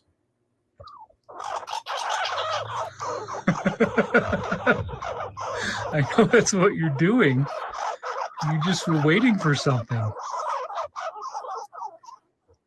This is Bizarro land. We're in the land of I gave you what you make-believe wanted, here. right? This is exactly the food you like. That's why you're so happy. I got to do this at my cabin. How do you get gray squirrels to laugh? Simply feed them and train them. Now he's claiming that he trained the squirrels to laugh.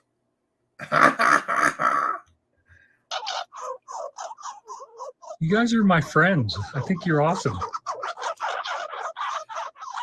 I'm totally down with this. You know, this is like the best celebrity impersonation I could have ever wanted from my audience. Thank you. Yeah, he thinks that the squirrels are impersonating him, and he's still calling himself a celebrity. Oh, that's it. So there's where David Wilcock is. He's in his yard telling everybody that he is training squirrels to laugh and worship him. Yeah. And we have spoken in the past about the fact that David Wilcock is in his last live streams that weren't about squirrels and turkeys and stuff. He was telling people that the Archangel Michael told him to take baths in his own piss so that he gets superpowers. And he claims that he got telekinetic superpowers, I guess, from taking baths in his own piss. Nothing crazy about this, right? Yeah, nothing crazy at all about this. So we're going to catch up with the live chat. I'll be taking comments and questions from the live chat. I did see we missed a few super chats while Jimmy Needs Church was here. I told you to read the super chats, dumbass. Anyway, yeah, and welcome Jimmy Needs Church to the Truthseekers team. It's about time he stopped, interviewing questionable people. He did really run out of guests. It's a shame. The only guest that he had left that I couldn't bust his balls about was Jason Quitt, because that guy's Canadian and so nice and squeaky clean, right? Yeah. So I gotta find this here. Oh yeah, here I'll be able to share this.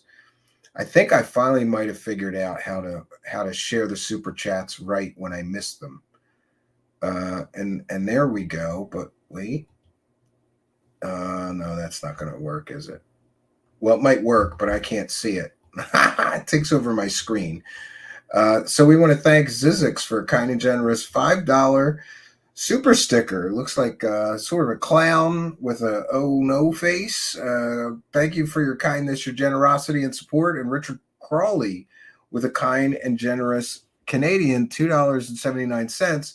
Thank you for your kindness, generosity. Oh wait, I could do it. I could do this. Yeah, that's better. Thank you for your kindness, generosity, and support of the show. I hope that's big enough.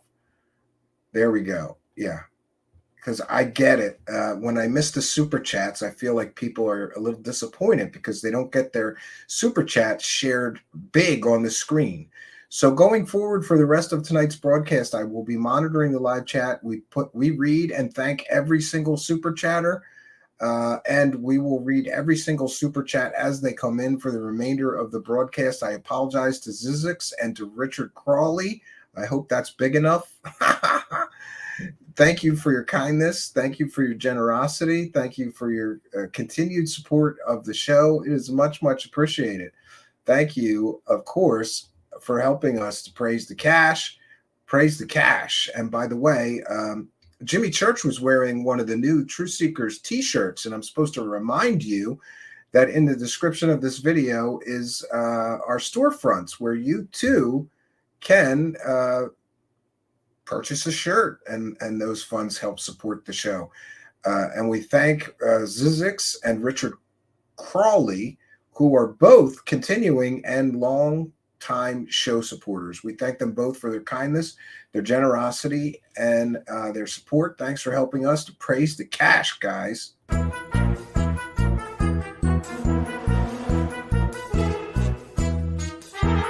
You're watching Truthseekers. Praise the cash, praise the cash.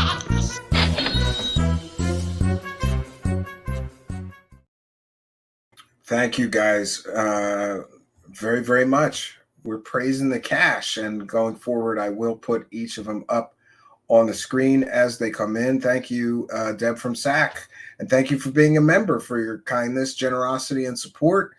Not only is Deb from SAC a member, but Deb from SAC is also a longtime show supporter, always throwing a couple bucks in the hat, helping us to praise the cash. Praise the cash, praise the cash, praise the cash.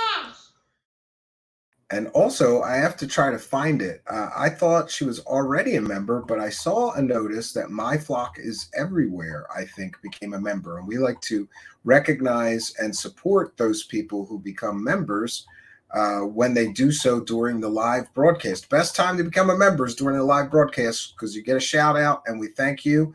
Oh, and we missed. There's Dragon Stars Haven with a kind and generous $2. And there's Richard Crawley with another $2.79 super chat. I'm just going to go through the live chat so we make sure we did not miss anybody. I apologize. Please bear with me as we scroll on through. So, strange night tonight. You know, Jimmy Eats Church knocked on my door and he begged me for a job because his show's numbers are in the shitter and he's having trouble, you know, making a living, and he's having trouble paying his bills. And, you know, living in California is not cheap, right? There's Zizix with the kind and generous $5 super sticker. And thank you, Zizix, for being a member. And Richard Crawley's kind and generous $2.79, which we called out, but I'm glad that we could find them. I'm still trying to find this notice that I saw.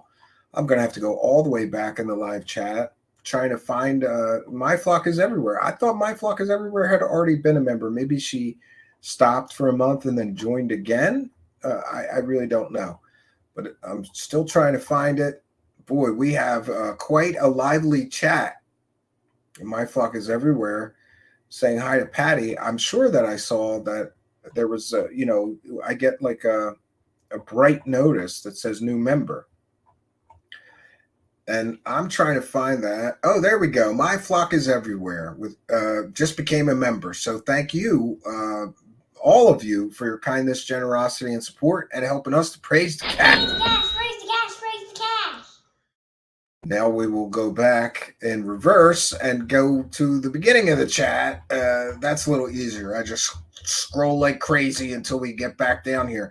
And we haven't done a live chat pop out for a while, so we're going to do that tonight. That means I'm going to put the live chat on the screen so all your comments and questions get shared, but I'm still able to you know, share individual questions and comments on the screen large. And we will do that. I noticed there's a couple of more coming in. I'm still scrolling furiously, trying to get to catch up to where the live chat is right now. And yeah, we got Richard Crawley's, we got Dragon Star Havens, and we're almost there. And yes. And by the way, I did notice that quite a few people, I was on the fence about whether to cover that Sean Cahill story. I noticed that quite a few other people covered that story as well. Some did a good job covering it, and some did a shitty job. And you can guess who did the crap job. It was a circle jerker. John Lies with the kind and generous $12 Canadian. Very generous of you, John Lies, longtime show supporter. Kind and generous $12 super chat says, praise Wilcock for making this possible. Yes, we do praise Wilcock for making this possible. And Sandy Smith, thank you for being a member. and also for your kindness, generosity, and support. Not only being a member, but throwing a couple of bucks in the hat as well. Great show supporter. Thank you, Sandy Smith. Thank you for your kindness, your generosity, and your support of the show. And then we've got Davina TK, also a member, saying, giving the Cash Clown a raise. Oh, I wish I had my phone. I'll share them on another show. I am so proud of our little Cash Clown, Davina TK.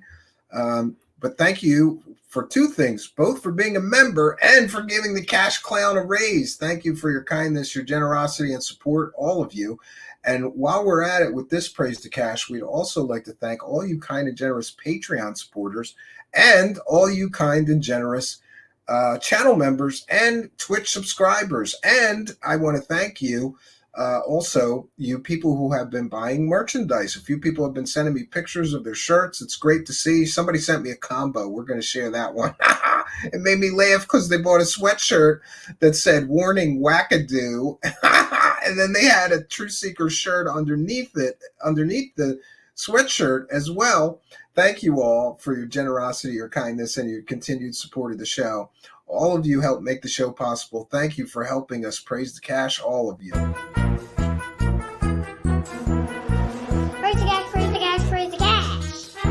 Thank you for your kindness. Thank you for your generosity. Praise the cash, praise the cash, praise the cash.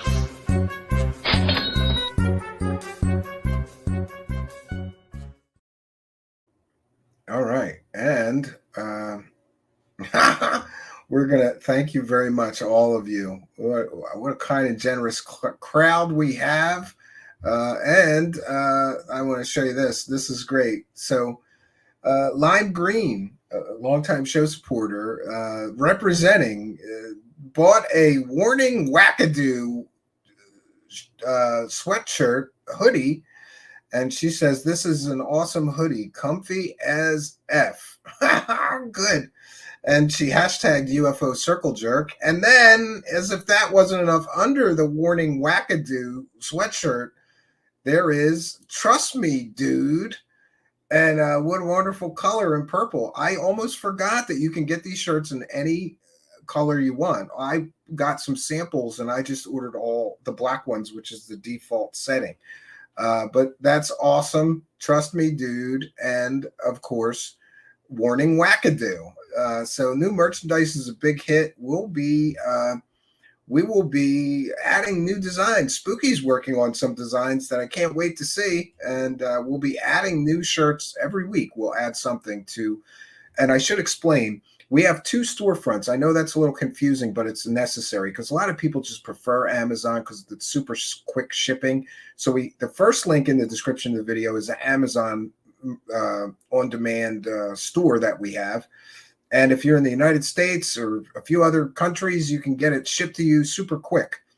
If not, I'm aware that Canada and Australia and a few other countries, you can't get shipping from that Amazon storefront. So we have a Redbubble store, and that's also in the description of the video. If you try the Amazon store, it won't ship to your country. I apologize. Try the Redbubble store. That should ship to every country. And we thank Troll, who just became a YouTube member. Thank you for your kindness, generosity, and support. You guys are making it rain up in here tonight. Thank you for becoming a member.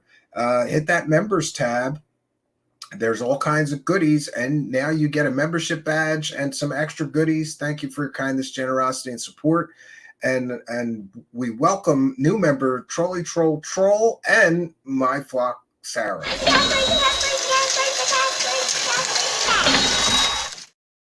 There we go.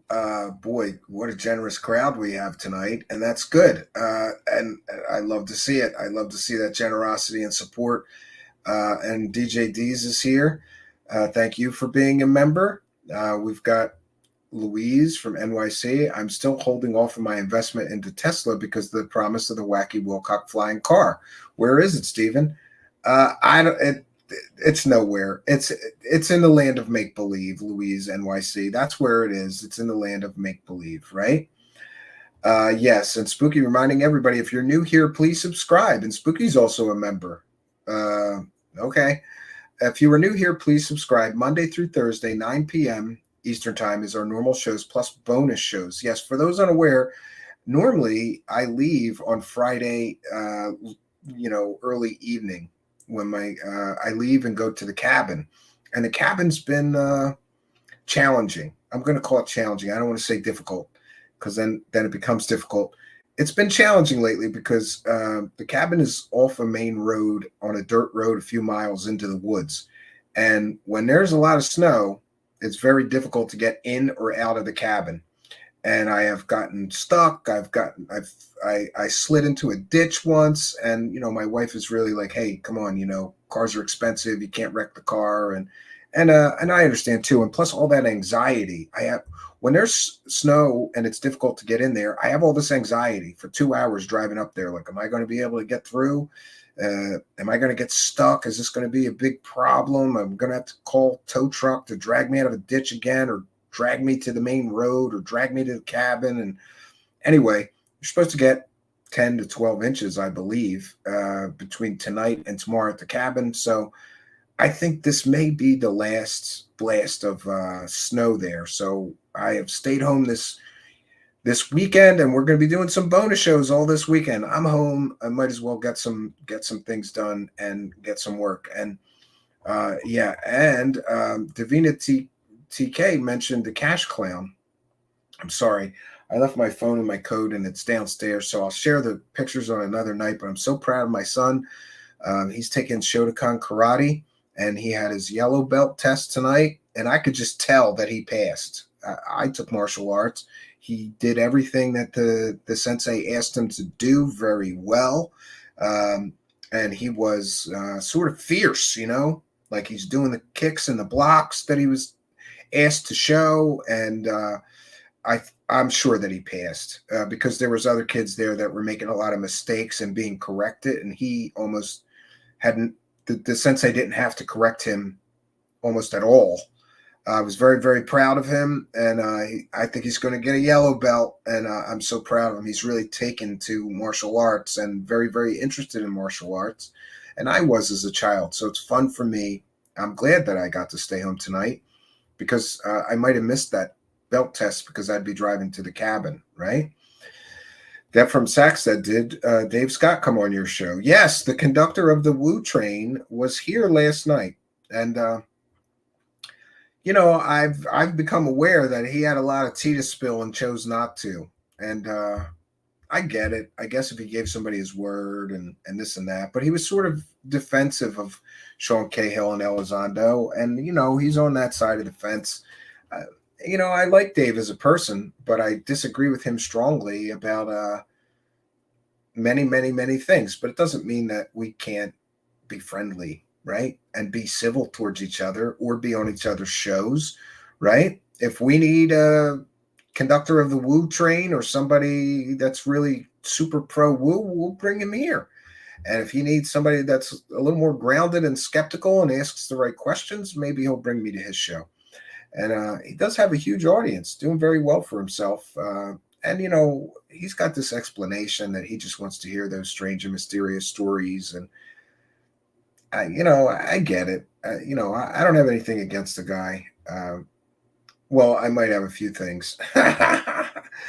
I noticed who one of his moderators are, someone that we don't name here. And all I could tell him is he better watch his back for knives, right? With that dude.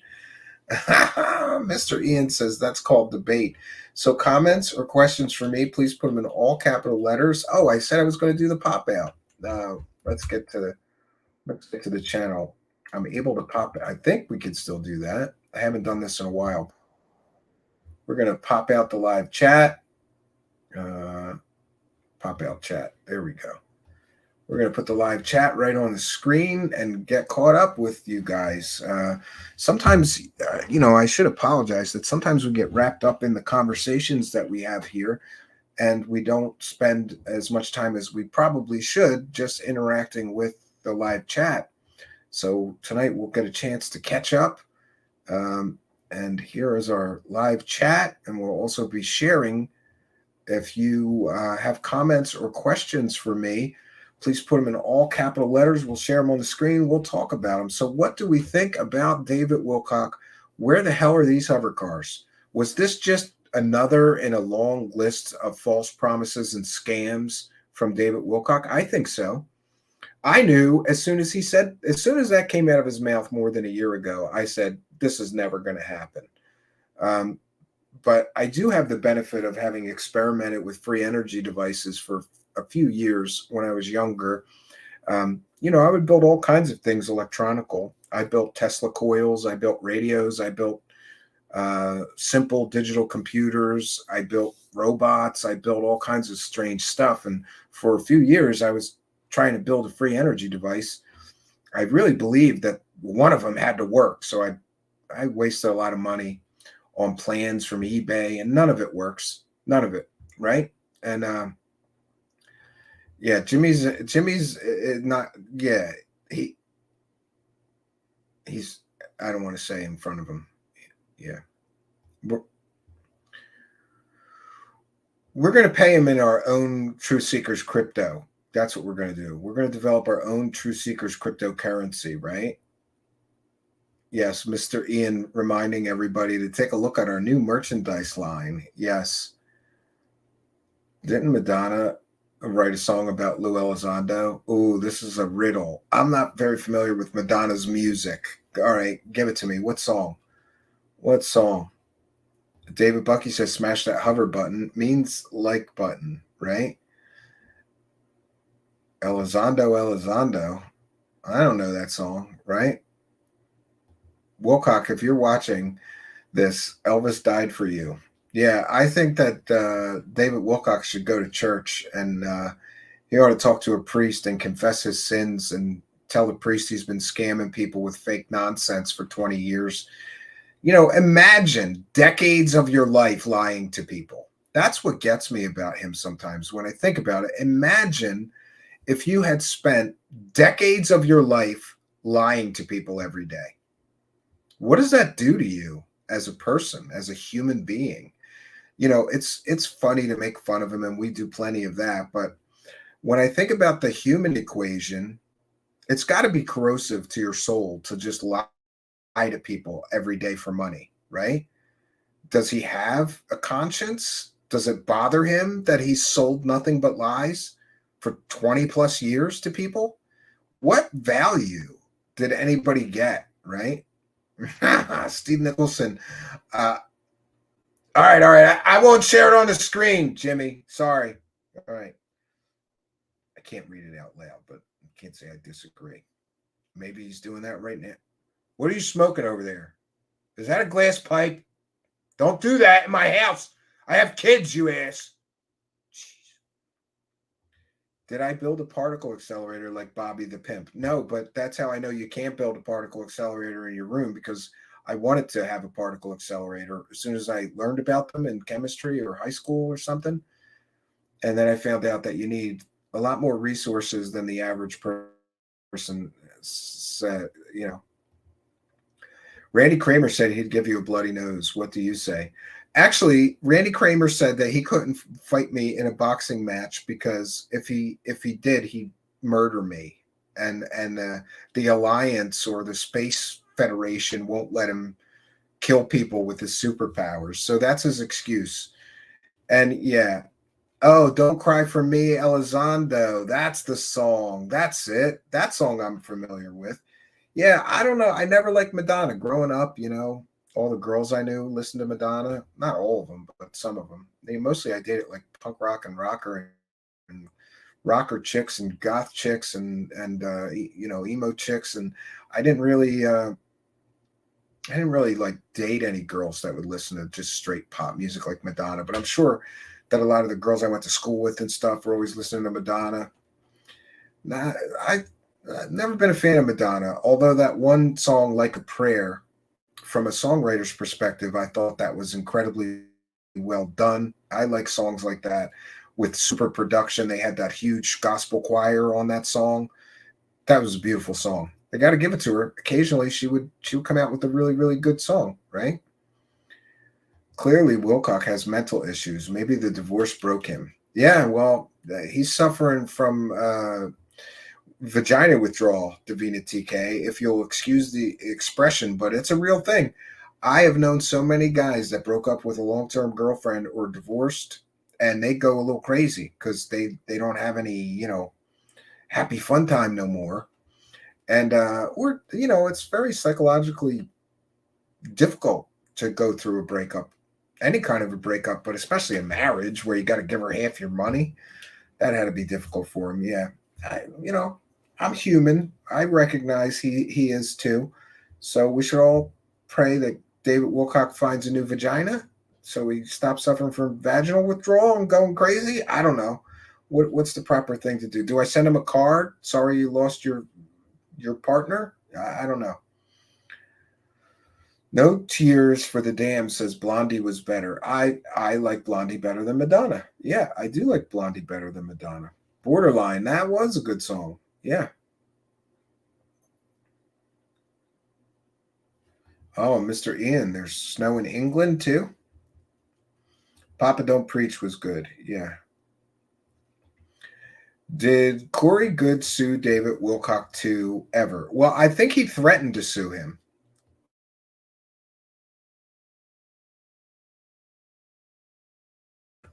Pardon me. I had hit the cough button, but that was a triple sneeze, right? You're right about that. It is free, but it's not the same, and you know it, right?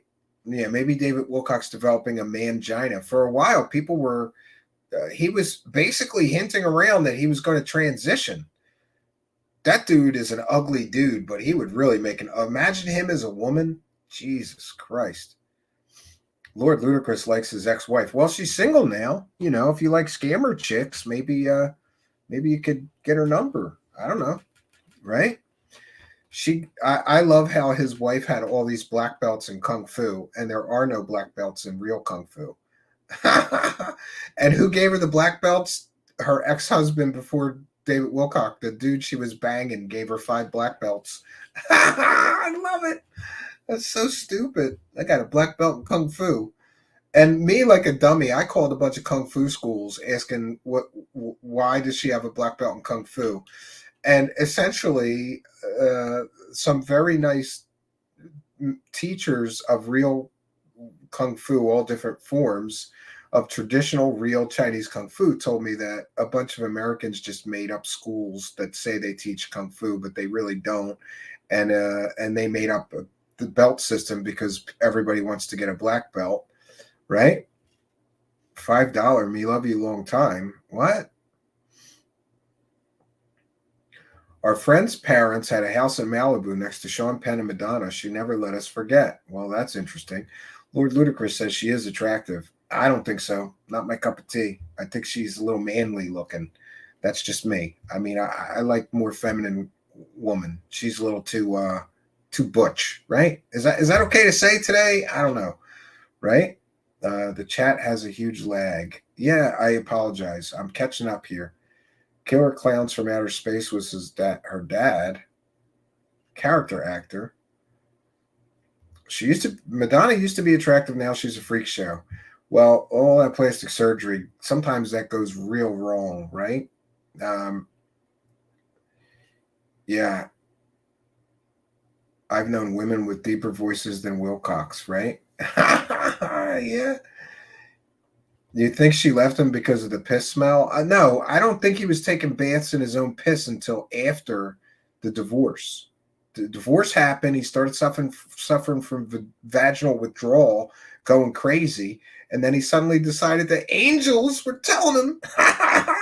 He said that angels were telling him to take baths in his own piss so that he could get telekinetic superpowers. Then he claimed he got telekinetic superpowers. So maybe all of you better shut up or he's going to psychic spy you, make your heart stop with his telekinetic superpowers. Significant snow drifts in Greenfield. Interesting. M. Stone said, I got a blue belt at 12, then started playing football, soccer, etc. Yeah, that's what happened to me. I stopped after high school because I was just chasing girls. After high school, the only thing that mattered to me was chasing girls, really. But before that, I was very, very serious. We had a school in our neighborhood, and I went there, I think, 3 times a week for a while.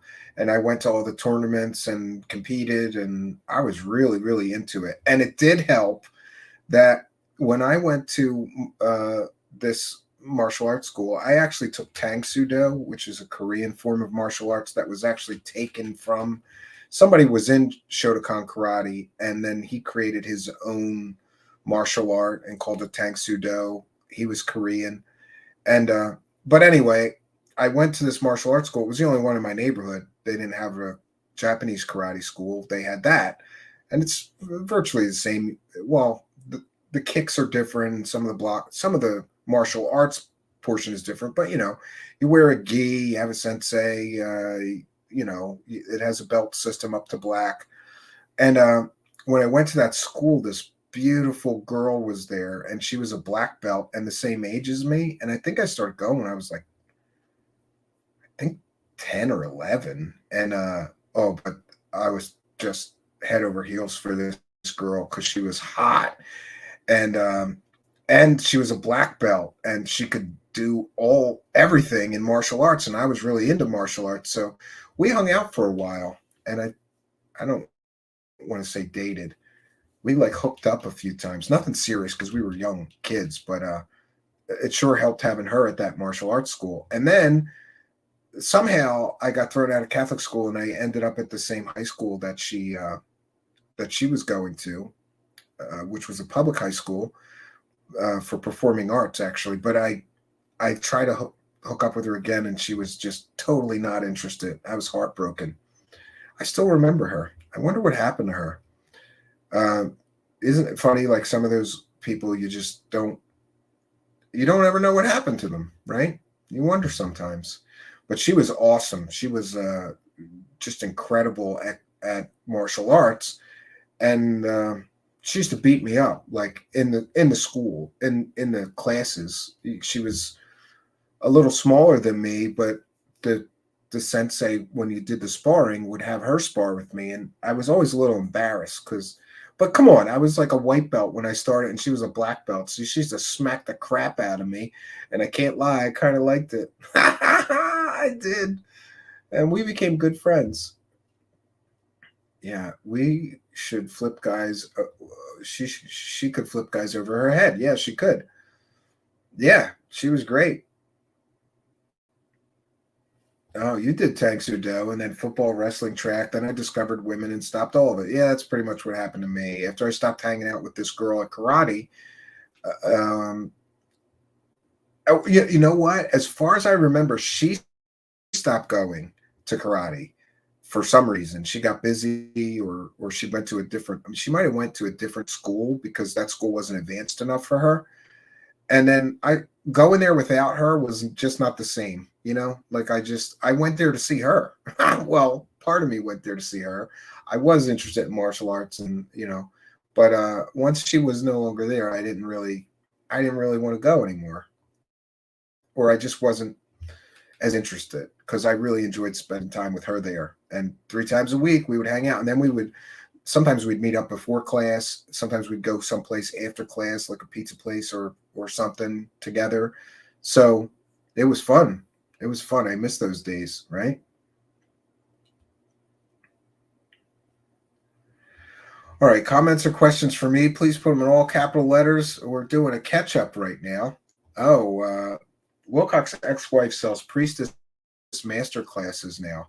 She goes by the name Elizabeth Seraphine. Oh, let's look that up. I didn't know.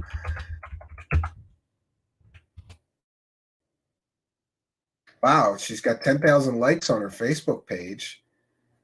And she's got a Pinterest profile. She's got an Instagram.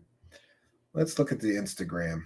Is she one of those selfie girls? I really don't like those people who post like 8,000 selfies of themselves. I could share her. We're going to make David Wilcock sad, though, Davina, because David Wilcock watches our show when we do the Wacky World of Wilcock. But 1 second. I hate to make David Wilcock sad. This is her Instagram. The Grail Retreat in Sedona. Of course it's in Sedona. the crystal hippie bitch and wackadoo, capital of the entire planet Earth. Dear soul sisters, you're invited to Sedona for a 3-day immersion in a sacred ceremony to fill your cup. Okay. Filling your cup. Let's see what else she's got here. My coffee spill showed me love. The universe speaks. Yeah, that's a wackadoo. Well, those are some nice flowers. Oh, it's Valentine's Day. That's really going to make David Wilcock sad. And she's in Sedona, Arizona, the wackadoo capital of the world. You define your own life. Don't let other people write your script. She's giving everybody Oprah Winfrey quotes. This is boring. Here's her with some other wackadoos. At the Sedona Film Festival with two of the most talented rising stars from the movie Clocked. Okay. Those two guys look a little fruity. All right. Let's see. Our beautiful crew for activation, breathwork, and soul retrieval. Why do you got to go to a soul retrieval? Did you lose your soul? You got to retrieve it? All eager to delve into the terrain of their soul and experience the spirit world. Maybe David Wilcock dodged a bullet because, here's her with her kung fu. Maybe her. I met, what is that? Xiaxo. I didn't know what style of martial art he practiced. I just knew I saw mastery in him. To my delight and surprise, I discovered he is a 16th generation Wu Dang master and lineage holder. This was like discovering a pot of gold at the end of the rainbow. I'm very grateful and excited to have great fortune of sharing these arts with you very soon. That dude's not Chinese. Look at him. He's American as me. Probably a scammer. Oh, she's on crutches. She had arthroscopic hip surgery. Well, that's something that old ladies have, really? To repair a complex torn labrum. Oh, too bad. Too bad. Coming soon, new Kung Fu bullshit, right? Wu-Dang teachings coming soon. I'm sorry, but when anybody dresses up like in a Kung Fu outfit when they're whiter than me, it seems kind of like wrong or cultural appropriation or offensive somehow. It looks like Tai Chi. I don't know. What's she got to say here? This is Elizabeth Seraphine wishing you happy Lionsgate 8/8. Right now, we have the heliacal rising of the dog star Sirius over the horizon, where it has been in the underworld, as the ancient Egyptians called it, coming back to the surface now of Earth. And also right now, this is some crystal hippie bitch shit right here. Alignment with the galactic center. So we're receiving light from the center of the galaxy, and with light comes wisdom, and the light itself is packed with information. So that's why people call them light codes. There's no information in light. What's so interesting is the pyramid of Oh, she's got Organite pyramid. That's some bullshit. Queen's chamber inside here has a little shaft coming out of it, and when the star Sirius shows up where it is right now, then the light of that star goes in.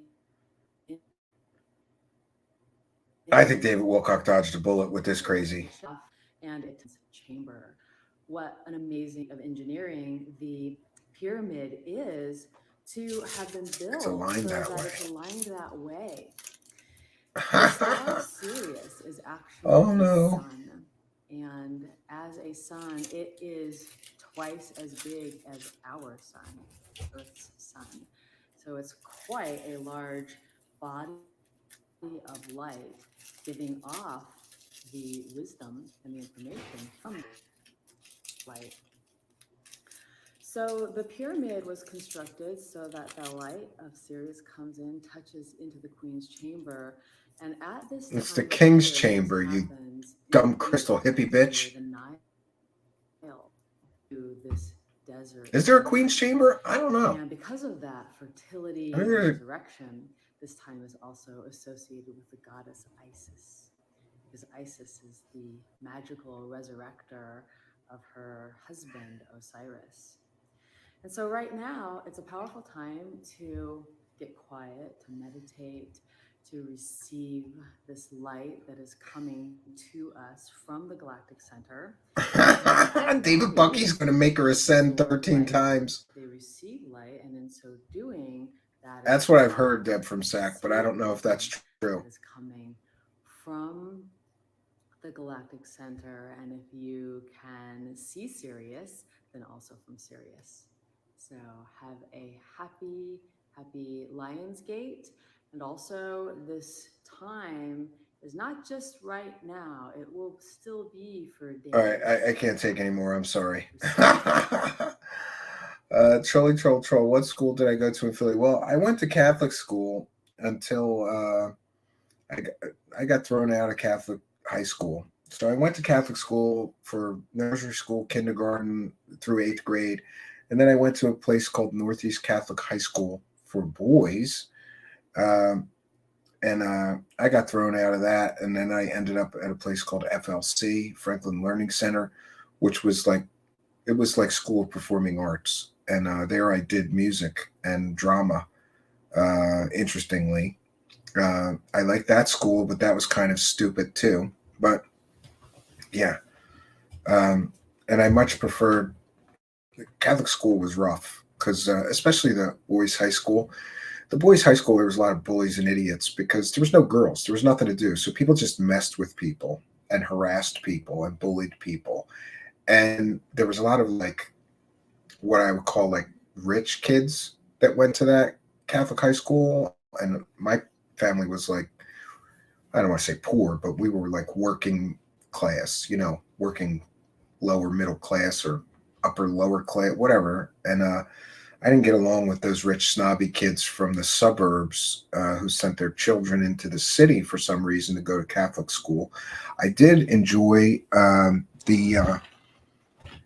of the priests and brothers. There was all the teachers were priests or brothers, and some of them were very, very good teachers. You know, I kind of regret it. I wish I had stuck it out and just stayed and graduated from there.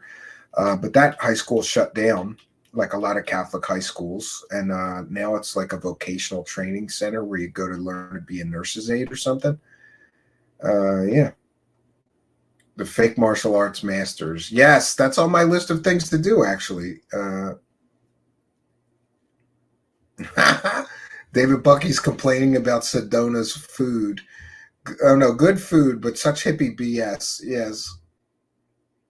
Yeah, it would be weeks worth of material. It is stupid.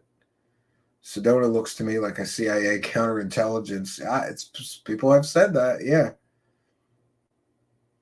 Kung Fu Cougars. Yeah, she's a Kung Fu Cougar. I don't know. You know, I don't know, David Bucky. I think that David Wilcock dodged a bullet with that chick. Because could you imagine her just talking about that kind of, well, he talks nonsense too, so maybe he didn't mind. But could you imagine being with a woman that's always talking about some nonsense, new age garbage? I would have choked her, you know? Shut up, bitch. No, I wouldn't. I would think about it, though, a lot. That's what I do. I would never put my hands on a woman. But, you know, when you're with a woman that's like, won't shut up and is annoying as hell like that, you think about it a lot, right? Dizzy Blonde says they both feel superior to others as if they're going to teach you to be a better you. Sadly, they prey on people who have low self-esteem. I 100% believe it. Periphery have a new album out. It's heavy. I don't know Periphery. Is it any good? Oh, we're going to have to cover that. Pete and Roxy have a video on how to contact Archangel Michael. Does their Archangel Michael tell you to take baths in your own piss, or is that just David Wilcock's Archangel Michael? Right? Cohen says, I just asked her on Facebook about the scam she ran with David Wilcock with the hover car. I'm sure that will get scrubbed by tomorrow. Oh, boy. It's the King's Chamber. Yeah, I always thought it was the King's Chamber. She turned it into the Queen's Chamber. David Bucky wants to enter her Queen's Chamber. Hey, oh, whoa, whoa. The scam project of the pyramids. Yeah, I have seen. Look, I'm very interested in the pyramids. I think there's a lot of interesting things about the pyramids, right? Luis NYC. I don't know what mod told you to shush. And they shouldn't do that, so I apologize. Can we all just get along? Can we try to behave? Steve Nicholson says, what do you do, Steve? What you do, Steve? What you do? I don't know what that means, right? Wilcock made Corey wear. John Lai says Wilcock made Corey wear a reptilian mask during banana sandwich time. That's gross. Luna Sparkles, my cousin and I used to watch from the fences and laugh. Later we do stuff. Isn't she a super soldier like Marina Saren? They should do hair bleaching tutorials. No, she's a kung fu master, okay? Yeah, she's a kung fu master. Anal bleaching. Oh. There's a Queen's Chamber. I'll have to look that up after the show. When she said Queen's Chamber, though, I went, wait, there's a King's Chamber. I don't remember a Queen's Chamber. Maybe there is. Yeah, maybe there is. We are both BS crazy. Yeah, I can't say I disagree.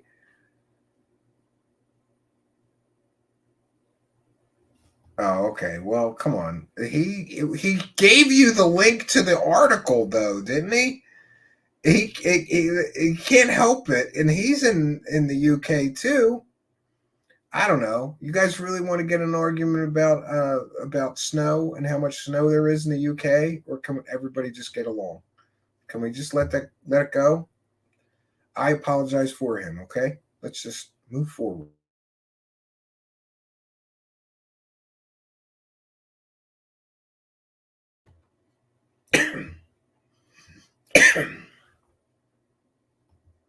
DJ D's, thank you for being a member. Says, hush, little David, don't say a word. The mockingbirds are mocking you with their word. Yeah.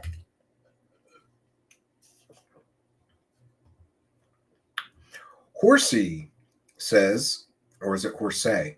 Says, apparently the pyramids may have been a battery, not unlike the one Walt built to start the RV.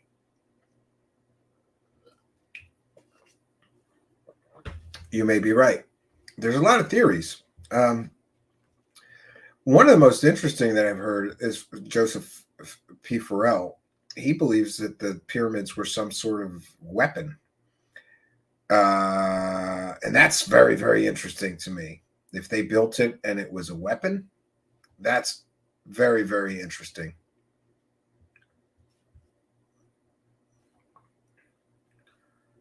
Periphery are awesome. I'll check them out. I'm always looking for new stuff. I love it when I find a really, really great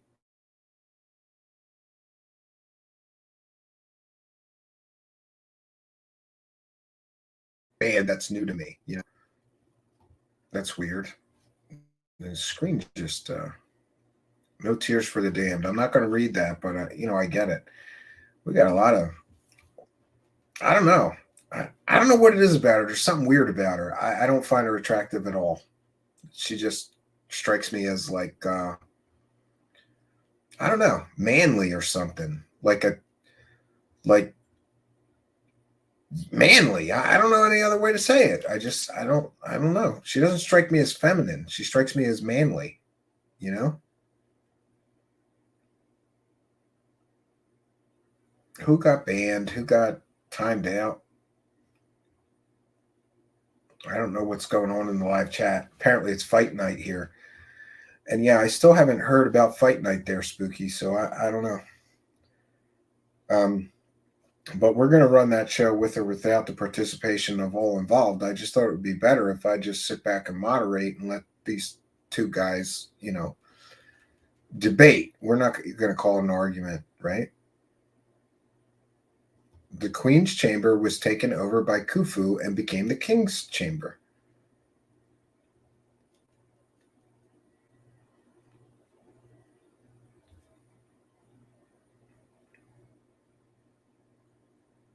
Okay, come on, guys. Get over this. Jeez.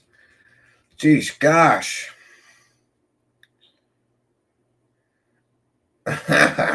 Get over it. Come on. You're bringing down the energy in the live chat. Do you understand that? We had good, positive, everybody's having fun, laughing, having a good time, and now the whole energy is, you're ruining the energy. Ruining the energy in the live chat. Can't have people ruining the good vibes, right?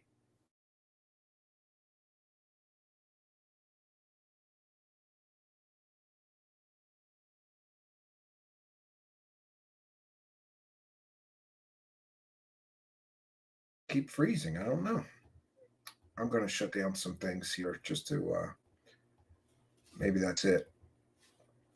And I'm upset about not going to the cabin because I have all these parts to put in that server that we're turning into a workstation. And now I've been trying to get that done for like 3 weeks now. I kept forgetting the parts when I went to the cabin, and now I have the parts and I can't get to the cabin. It's just, I don't know. Brandy Phillips says that mask earlier was hysterical. What mask? We hired Jimmy Needs Church. He came to me begging me for a job, Brandy, and I forgave him for being a dickhead and false copyright claiming us, trying to affect my income. I forgave him and I gave him a job. You're going to see a lot more of Jimmy Needs Church. He's a new, like maybe we'll have some nights where I don't host the show. Jimmy Needs Church hosts the show, right? Operation Shutdown says, apparently Wilcock's psychic powers managed to miss the impending divorce. I agree. Yeah, isn't that interesting? Isn't that weird? He didn't see that one coming. Thank you, Operation Shutdown, for the comment, and thank you for being a member. Much, much appreciated. We appreciate your kindness. Steve Nicholson is here with a kind and generous $5. Says, my computer crashed twice when sending out the cash. Then you need a new computer because we need you sending money in here. Okay, Steve Nicholson? Get a new computer so that you can hassle-free send us money.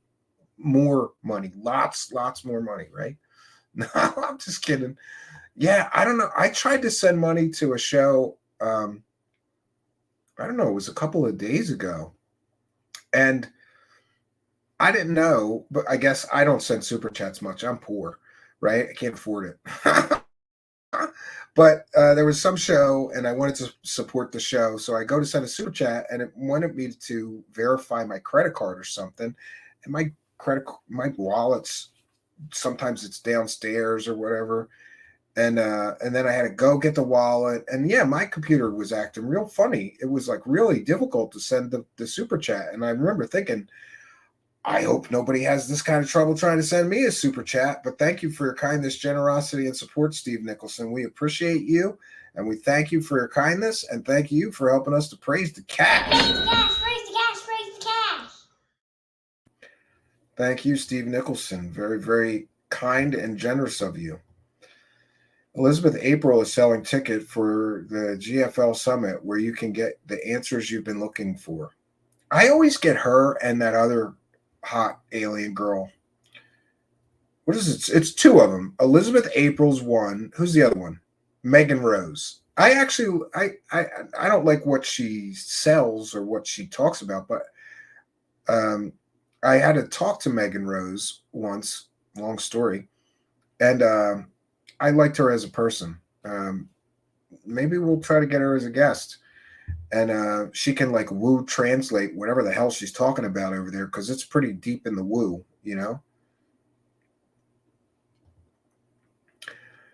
Trolley troll troll, you are poor. I lived in Nicetown. Nicetown is rich people. You mean Nicetown, Pennsylvania? Nicetown. We looked at houses there when we were moving and we couldn't afford it. I think so. Unless I'm getting, you mean Nicetown Park on Germantown Avenue? Or Nicetown Tioga? Is that what you mean? Nicetown Tioga is not a great place. That's North Philly. I lived in Port Richmond, trolley troll troll. But I grew up earlier when I was younger. We were basically in Kensington, and then we upgraded to Port Richmond. And now both Port Richmond and Kensington, it's a zombie zone of heroin addicts and fentanyl overdoses. It is horrific there right now. I'm so glad when I see stuff.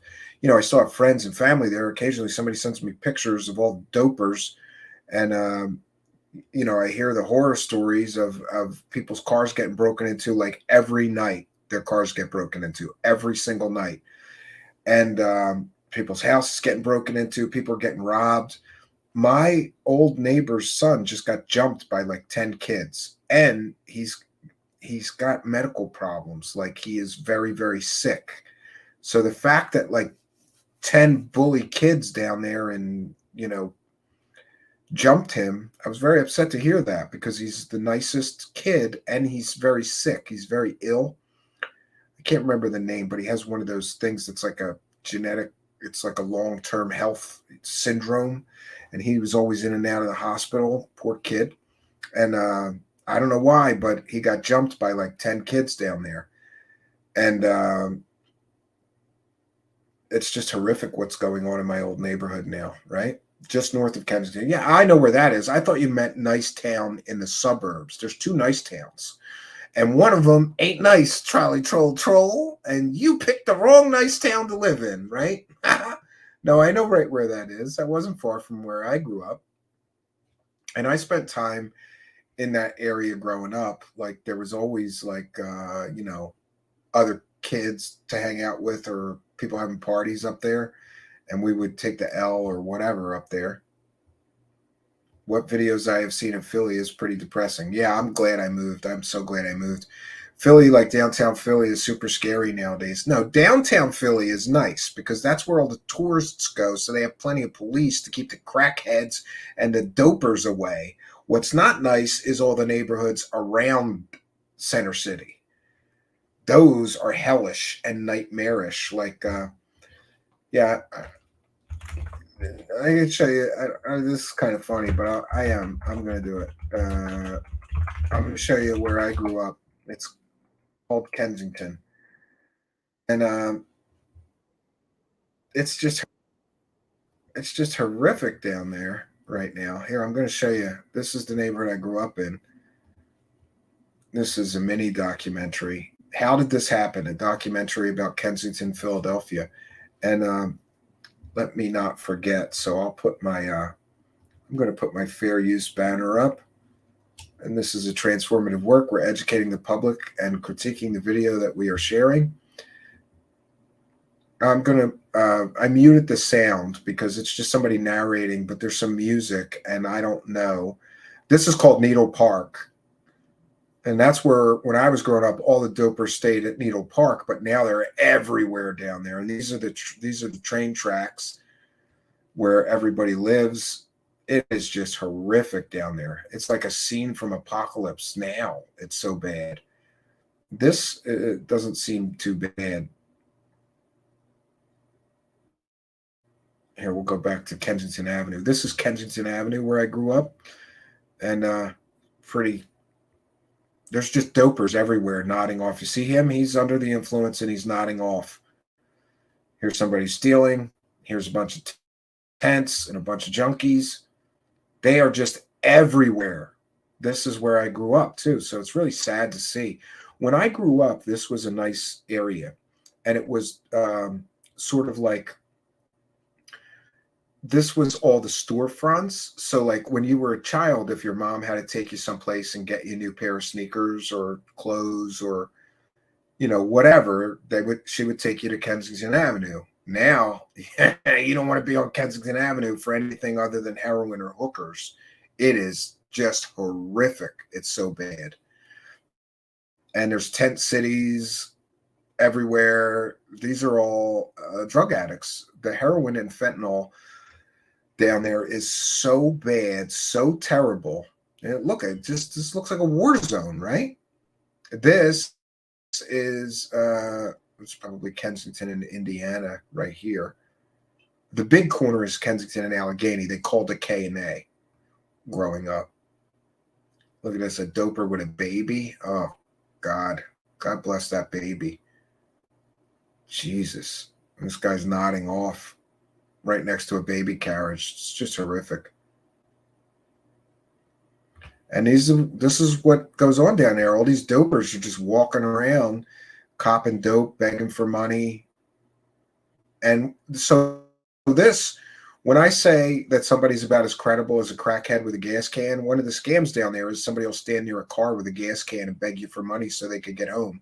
And then you find out it's not even their car. They don't have a car. They just got a gas can and are begging for money so they could buy dope. And Kensington and Philadelphia is literally the heroin capital of the United States right now, I believe.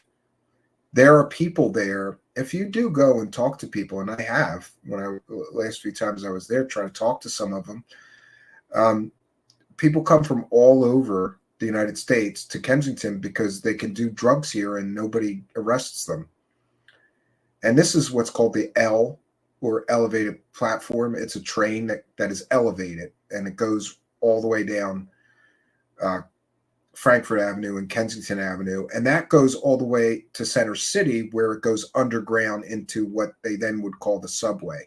But half of your ride is on this elevated platform on the train, and then it goes down a hill underground when it hits Center City. And you can see Center City off in the background there. So, yeah, this is where I grew up. And you might recognize some of this because this is also where they filmed the Rocky movies, right? Carrie has been using drugs and sex working on these streets for 6 years. Terrible, terrible prostitution down there. Terrible, terrible drugs down there. And it's just like this everywhere. It's like this for miles. You could get in a car and drive for like 45 minutes and see nothing but these kind of scenes of this horrific drug abuse and junkies everywhere. Boy, it's kind of a downer, guys. So we're going to stop with that. But since you asked, yeah, we call it the L too. Yeah, that's interesting. Yeah, San Francisco is just as bad. They use shopping carts. Yeah, it doesn't. You're right. Sandy's right. Sandy Smith says they use, and thank you for being a member, Sandy. They use, well, it's just going wonky. They use baby strollers like shopping carts to haul around their stuff. Yeah. So that person who was a junkie who was nodding off around the baby carriage doesn't mean there was a baby in there. Sometimes they just use a baby stroller to push their crap around with them. Yeah.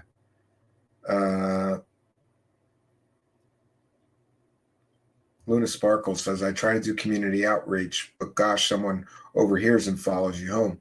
Yeah, it's sad if you try to help people down there. And I have. I've had friends that fell into drugs and ended up on the street down there, and I would go down and try to get them out and get them a place to stay. And before you know it, a few weeks later, after you helped them, they'd be right back down there begging for money and shooting up heroin or worse. Right now, the big problem down there is fentanyl. People think they're buying heroin. It's fentanyl. And one bad shot, you're dead. And there's people dropping dead left and right down there. But they did open these safe injection sites, which I don't know is a good solution. And they, at least if you go to the safe injection site, they have fentanyl test strips. So you can test your heroin before you shoot it up, I get. You know, I don't know, but I'm a believer in harm reduction. Parts of South Phoenix are bad too. Yeah, it's bad all over. I've seen it happen as a Brazilian. People keep voting for politics to enable criminals, vagabonds, and drug users, so everyone is stoned or fighting the stone to care for what the politicians steal. Yeah, every person that is in a leadership position in the city of Philadelphia should be ashamed of themselves. Look at that. Look at that. And you know what they do? Every once in a while, they start like making people move the tents and telling people you can't sleep here. And the next day they're back. So it does nothing.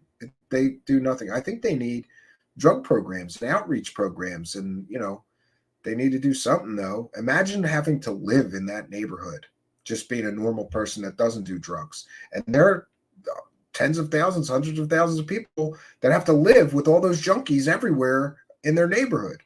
It's horrific. And by the way, the area that I showed you was only a few miles from where my house was, but my neighborhood, Port Richmond, is next to Kensington, and Port Richmond is sort of the nice bubble, you know? But the problem is that that bubble kept shrinking and the junkies kept taking over more and more territory until now there's junkies walking around like that right where I used to live with my children and my wife. So it was really time to get out of the city. And I'm, thank God we got out. My friend's dad got beat up for saving someone with Narcan when they were ODing. Yeah. DJ D's, and thanks for being a member, says, no coming back from that. Heroin addiction creates more opioid receptors the longer it's used. This means more pain sites, meaning no drug, horrible pain. Yeah, yeah. Fentanyl is pouring over our border unchecked. I agree. And it's the Chinese are responsible and the Mexican government are responsible, and nobody cares. They just let it keep coming in and killing people. We have a large homeless population here in South Florida. Government officials don't know how to deal with it. Yeah, thanks, Patty, for the comment, and thank you for being a member and your kindness, generosity, and continued support. Yeah, I mean, look at San Francisco. Look at Los Angeles. The homeless problem in America is not getting better. It's getting worse, much, much worse. We shouldn't send a dime outside our country until our people, and especially our vets, are lifted up. I agree 100%. They're giving billions of dollars to Ukraine right now. I don't believe their lies regarding polls that suggest America is okay with sending Ukraine all this money. I don't believe it either. I don't believe it either. I think the neocons who all have stock in companies that make weapons want us to continue giving money, but I don't think normal people really, you know. And by the way, I've been reading up lately on the situation in Ukraine, and it's not good. And the Russians are starting new offensives, and a lot of military analysts are saying 30 to 60 days that war will be over. It's just a matter of how many more people are going to die before it's over. And war is a horrific thing. I pray for those people. I pray for both sides. I pray for both sides. It's just horrific. All those people killing each other over what? Land? Security, maybe? Who knows? Yeah, I'm with you. I'm with you. No tears for the damned. That nature's bounty will never really hurt you. But when you take, well, then again, heroin technically is from poppy plants. You know, can't sell drugs if people aren't sick, and you can't sell weapons if war is over too quickly. Yeah, I agree.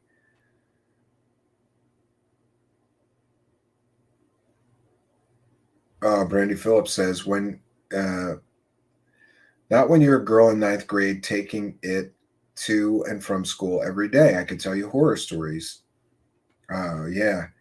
Yeah, I got robbed on the subway twice going to school when I was in public high school. I never got robbed at Catholic high school. Got beat up a lot. There was a lot of fights in my high school. But I remember when I started going to public school, I had to go downtown, and I was scared because it was like a bad neighborhood that the train was going through. And I don't know, 2 kids came on and pulled a gun on me and took my backpack and my wallet. And like, I didn't have much money anyway. I was a kid. I think I was like 16 or 17. And I wasn't dying over the $20 in my wallet. So I gave them everything. They are sending money to Ukraine to pay their Social Security checks. Yeah, I heard that. We're going to pay for that. Us taxpayers are going to pay for that, not the politicians. Isn't this evolution of drug-infested homelessness in line with the New World agenda for depopulation? Maybe, yeah. Yeah. Luna Sparkles says someone considers affordable housing over $2K less than wages, not to mention other utilities. Yeah, the cost of living is crazy right now. Dead fentanyl junkies provide products to the legal organ trade. Tour said that the fentanyl sort of preserves the organs. Wow. And Spooky reminding everybody to hit that like button, or are you uncool like that? Yeah, don't be uncool. Yell at Jimmy just for the fun of it. You're his boss now. Yeah. I'm not paying you because you copyright claimed me falsely, you idiot. I like how he talked about Christina Gomer, though. That was funny, right? Running live streams 24/7 so that you could collect super chats. That's some scammy shit. The proof that I have been accused of ignoring did not state that the UK. Oh, come on. I'm not going to argue with you over how much snow is. He's got articles. He's got pictures, you know? Really, isn't there better things to argue about? Russia is doing full-blown airstrikes next week. Yeah. And Steve Nicholson, I'm not a military strategist or analyst, but I know a lot about this stuff. And my father was a military guy. And basically, they're going to start doing airstrikes. And that's going to force the Ukrainians to turn on the radars, which they will then be able to pinpoint the radars and destroy them. It's also going to force the Ukrainians to start using the Patriot missiles or the air-to-air defense systems, ground-to-air defense systems that they are in possession of. And as soon as they start using those, the Russians will identify where they're at and just carpet bomb those whole areas to get rid of the air defenses. So it's really sad, but I mean, everybody thought that war was going to be over in a week or a month. We're going on more than a year. I don't think they're going to hold out much longer, no matter how much money the neocons and the warmongers and the corrupt ruling elite in this country send them our money. No matter how much more of our money these rich pricks in Congress and the White House send the Ukrainians, they're not going to be able to hold out much longer. And isn't it interesting how things creeped? We're just going to give them aid. We're not going to give them weapons. Then we started giving them weapons. Then it was, well, we're not going to give them tanks. Then we gave them tanks. Then we're not going to give them F-16s. We're giving them F-16s. How long before people start saying we should send some of our troops to support them? And that could cause World War III. It's a terrible situation. And I agree with you. Willowy 13 says the U.S. has no border. Anyone and anything can get in thanks to POTAT U.S. installed in the White House.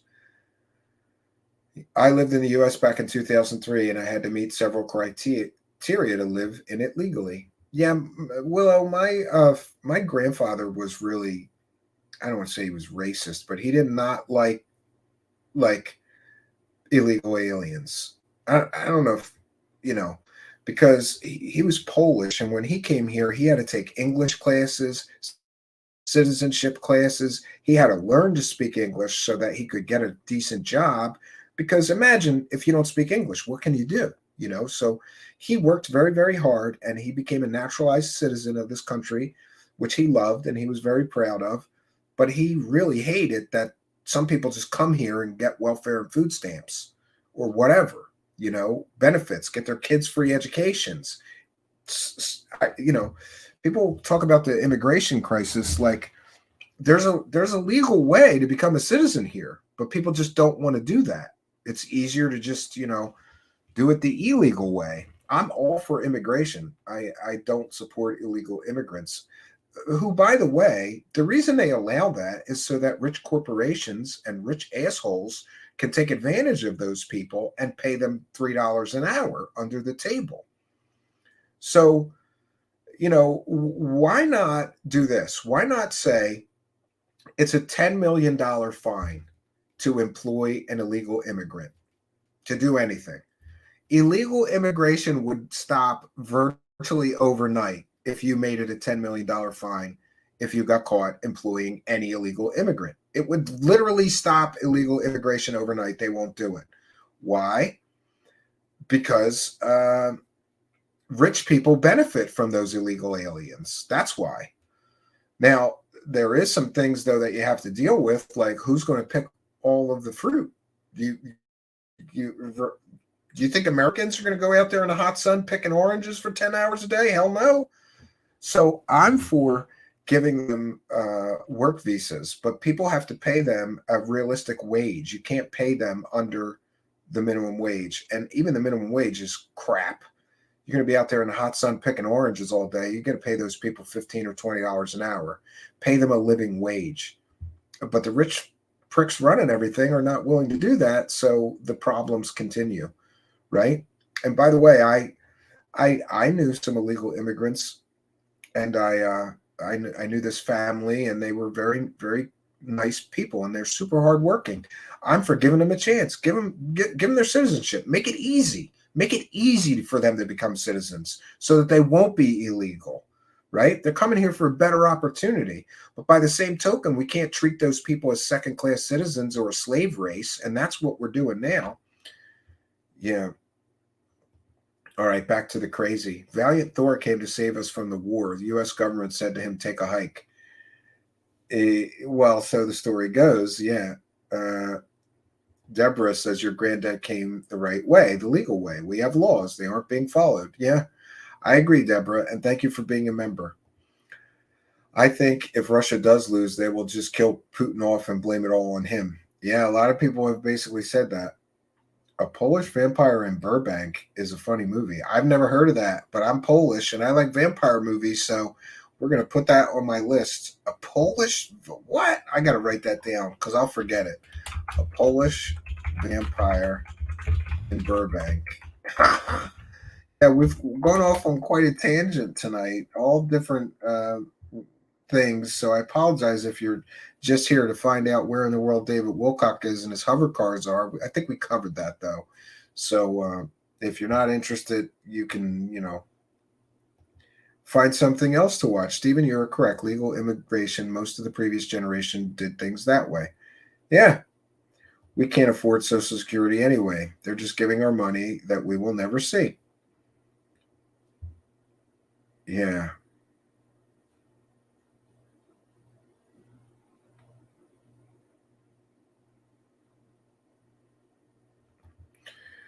Steve Nicholson, don't fool yourself. These street corner guys are asking $25 per hour for paid labor. Well, I don't know, Steve. Did you ever do like drywall all day? Or did you ever do like demolition all day? I think you should give them $25 an hour. Or did you ever paint houses? I painted houses for a while. That's hard work doing that all day, day in and day out. And it's mind numbing, right? Did I see the bank collapse? No, I didn't. What bank collapsed? A bank collapsed?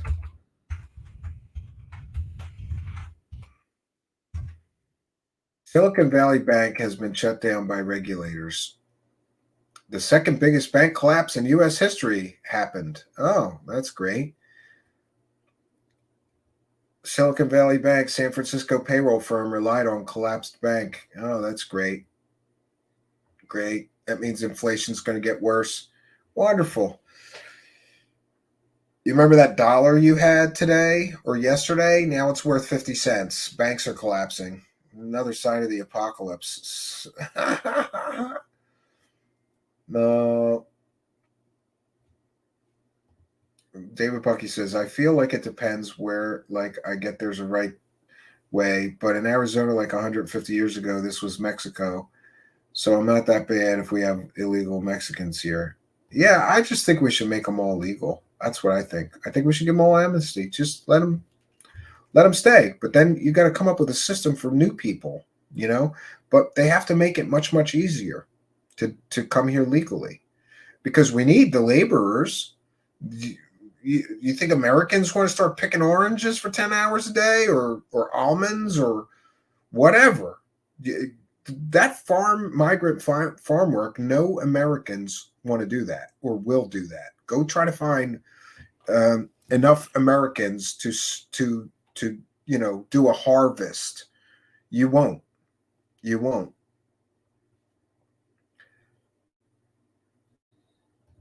Yeah, there has been talk of bank collapses for years in the UFO and Q communities. Yeah. The asbestos-laden China drywall. Yeah, you're right. It's toxic, probably. No wonder we're all autistic. I wonder about that sometimes, right?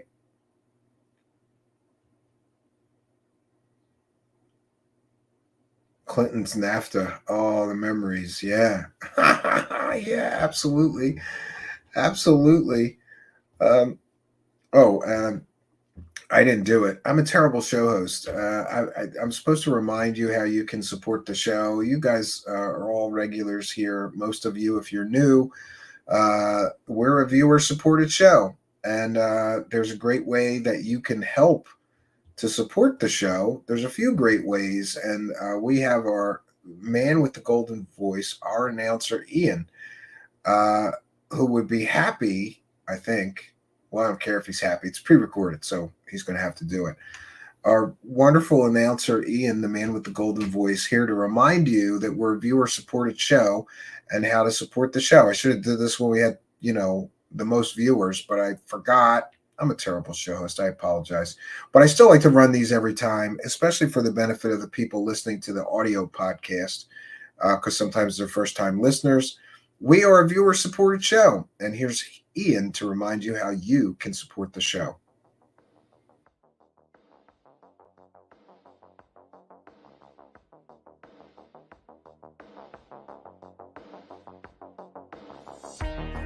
Truthseekers is a viewer-supported show. Wonderful people like you who enjoy this show send pledges in the form of super chats, super stickers, super thanks, PayPal, or Cash App. Instructions for how to help are in the description. You can also join our Patreon, and for as little as $1 a month you can get extra content. Patreon supporters get a backstage pass, early access to all our production videos before they are distributed publicly, Stephen Campion's music, private writings, a monthly show journal, and more. You can also become a YouTube channel member for $5 a month. A YouTube membership includes all of the Patreon benefits, plus a special members badge, priority reply to video comments, and the live chat, plus a monthly members-only video. We thank you all, kind and generous benefactors, for supporting Truthseekers. Thank you for your generosity and support.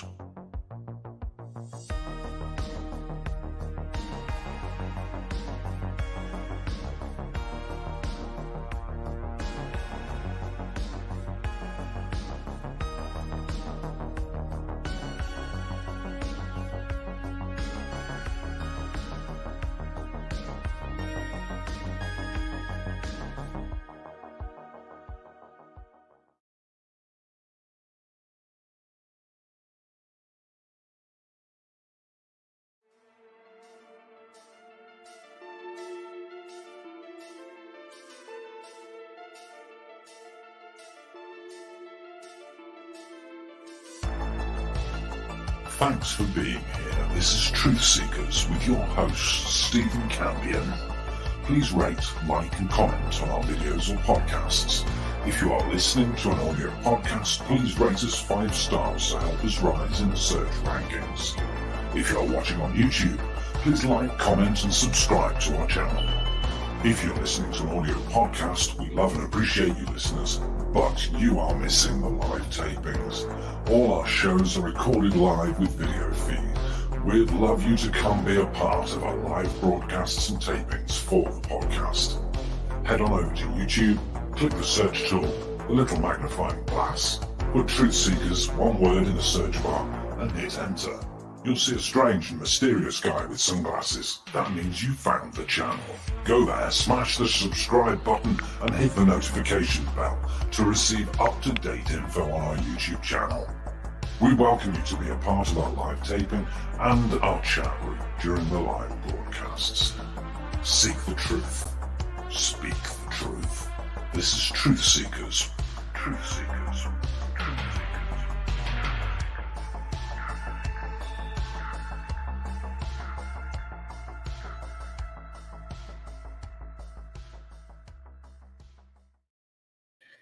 Okay, so we did our due diligence as a show reminding you. And I'd also like to remind you to follow me on Twitter. It's at Stephen Cambion. This weekend, we're going to have some bonus shows because I'm home and I have a lot of shows to catch up on. We've had this show in the works for probably 2 weeks now. It just kept getting bumped for something else that was a little more time sensitive. And we've got a bunch more shows like that, right? Wow, Steve Nicholson, you tell me where your shop is. My kid loves Star Wars. I would take a trip. Please tell me you're in South Jersey, though, not North Jersey, right? My kid loves Star Wars. He's got a lightsaber collection, and he was playing The Force Unleashed for a long time. Then he got the newest PlayStation Star Wars game. What is that? Jedi Fallen Order. That's what he's been playing. But Jedi Fallen Order got bumped for Spider-Man Miles Morales, but he beat Spider-Man Miles Morales. So I'm hoping that he's back to Jedi Fallen Order because I'd rather sit and watch him play the Star Wars game than the Spider-Man game. That Spider-Man game was annoying because there was a lot of puzzles and he couldn't get through some of them, and I had to help him, and even I couldn't figure it out. We had to look it up on YouTube, right?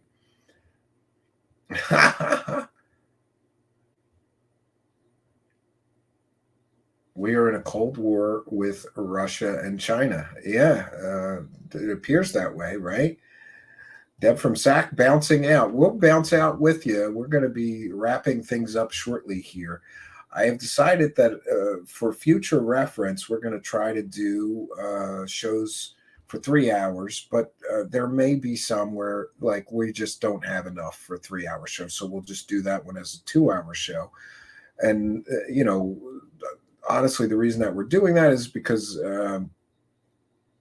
I generally would like to do more shows, but my weekends are going to be tied up with the cabin all spring and summer. So, more content is better for the algorithm. How much wackadoo did I miss? This was a wacky one. You're here to see the wacky world of Wilcock, Mark Tarana. And by the way, I want to thank Spooky for that excellent video of David Wilcock and his wife, the one with the dog. We opened the show with it. I was a little light on things and busy today because I'm running around like a maniac, and I forgot to take a shower. And I had to go to my kids' karate, and then we were rushed back here to get to the show by 9 o'clock. So we needed some extra clips. Thank you, Spooky. We appreciate that. And Spooky, I'm going to run that, the video that I showed you when we were talking. So let's debut that this weekend. And I did find that video of that Ismail Perez bust and the Secret Space Program drama video. I found that. Yeah, North Jersey. Well, it may be a while before I get there, but we'll it might be closer to the cabin because my cabin is closer to New York and North Jersey than we are here, right? Willowy 13 says, here in Brazil, the supporters of the thief selected to be resident are convinced paying more and more taxes is good. Boy, the true lizard people. Yeah, I never understood that. I am against taxes. Taxation is theft. Have you heard of Savan Bomar? Would you like to make a vid on him? Perhaps. I'm not quite sure. I'll put him on my list to look up. I'm not familiar with Savan Bomar, but we're always looking for people to do shows on. And thank you, Charles Rowland. A late entry, but we'll take it. Thank you for your kindness, generosity, and support of the show. It is much, much appreciated. All of you kind and generous people warmed my heart. Today was a very good day. It was a very good day today. A very good day, Charles Rowland. Thank you. To praise the cash. Praise the cash, praise the cash, praise the cash. Yes. Yes. And we will be bouncing on out of here. But we do have a musical guest to share with you. So we'll do that on the way out. So the show's not quite over yet. You still got some time there in the live chat. Mark, we had a lot of wackiness. You're at the end of it, buddy. Yeah. Charles Rowland says, yeah, no taxes. Yeah, Our forefathers would be horrified if they heard that like a third or 40% of our income that we make gets stolen from us in taxes. It's just ridiculous. It's just absolutely ridiculous. But I do have some good news, Charles Roland. We bought some land. There's a video here about that land that I purchased in the woods, in the mountains. And it's so funny. My wife is funny. We get the tax bill and she's like, oh my God, did you see this tax bill? I can't believe this. It's so high or something. Our tax bill for that land is like $24 because it's barren. It's like barren woods. They're gonna rock us once we build the structures there. Well, not really. They're reasonable up there. I think, even if I build a huge building on that land, the taxes would still only be, $400 or $500 a year, which is reasonable. But like, where I live, we pay like $6,000 a year just in house taxes. That's crazy. But the schools are very, very good. So we don't have to pay for private school because the schools here are very, very good. So I guess it all balances it out. But me and my wife both get in a bad mood around tax time because we get that income tax check, Charles Roland, and it just goes right back out to taxes. We pay our homeowners insurance with it. We pay our house taxes with it. We pay the cabin taxes with it. So we don't really get, like, I don't understand. Like some of my friends get their tax refund and they're like buying 80-inch TVs and stuff. I'm paying taxes with my return, tax man. Foxy Friend says, I need to build a fort in the woods. Well, I'm getting started. One more month maybe, and I'll be out there in those woods, Foxy Friends, building my fort in the woods. That's exactly what it is. Except when I was a kid, my parents had this cottage in Jersey near a lake in the woods, in the Pine Barrens, and we would go out in the woods and build forts in the woods. But somebody, I don't know if it was other kids or the property owner or somebody, or local authorities, somebody would always come and knock the forts we built down, and that always bothered me because we'd work really hard on them. And then somebody would always come along and destroy them. And a few times somebody destroyed them and then they burnt up all the wood. We would like carry pieces of wood into the woods or find plywood and nails and build these forts in the woods. Anyway, this is a fort in the woods, but it's my woods. So nobody's going to come along and destroy my fort. And we're going to be building a cabin studio. I have finally decided that the first structure is going to be 16 foot by 16 foot. I'm going to build a small structure first because I'll be able to build that pretty quickly because there's a lot of bears in that area.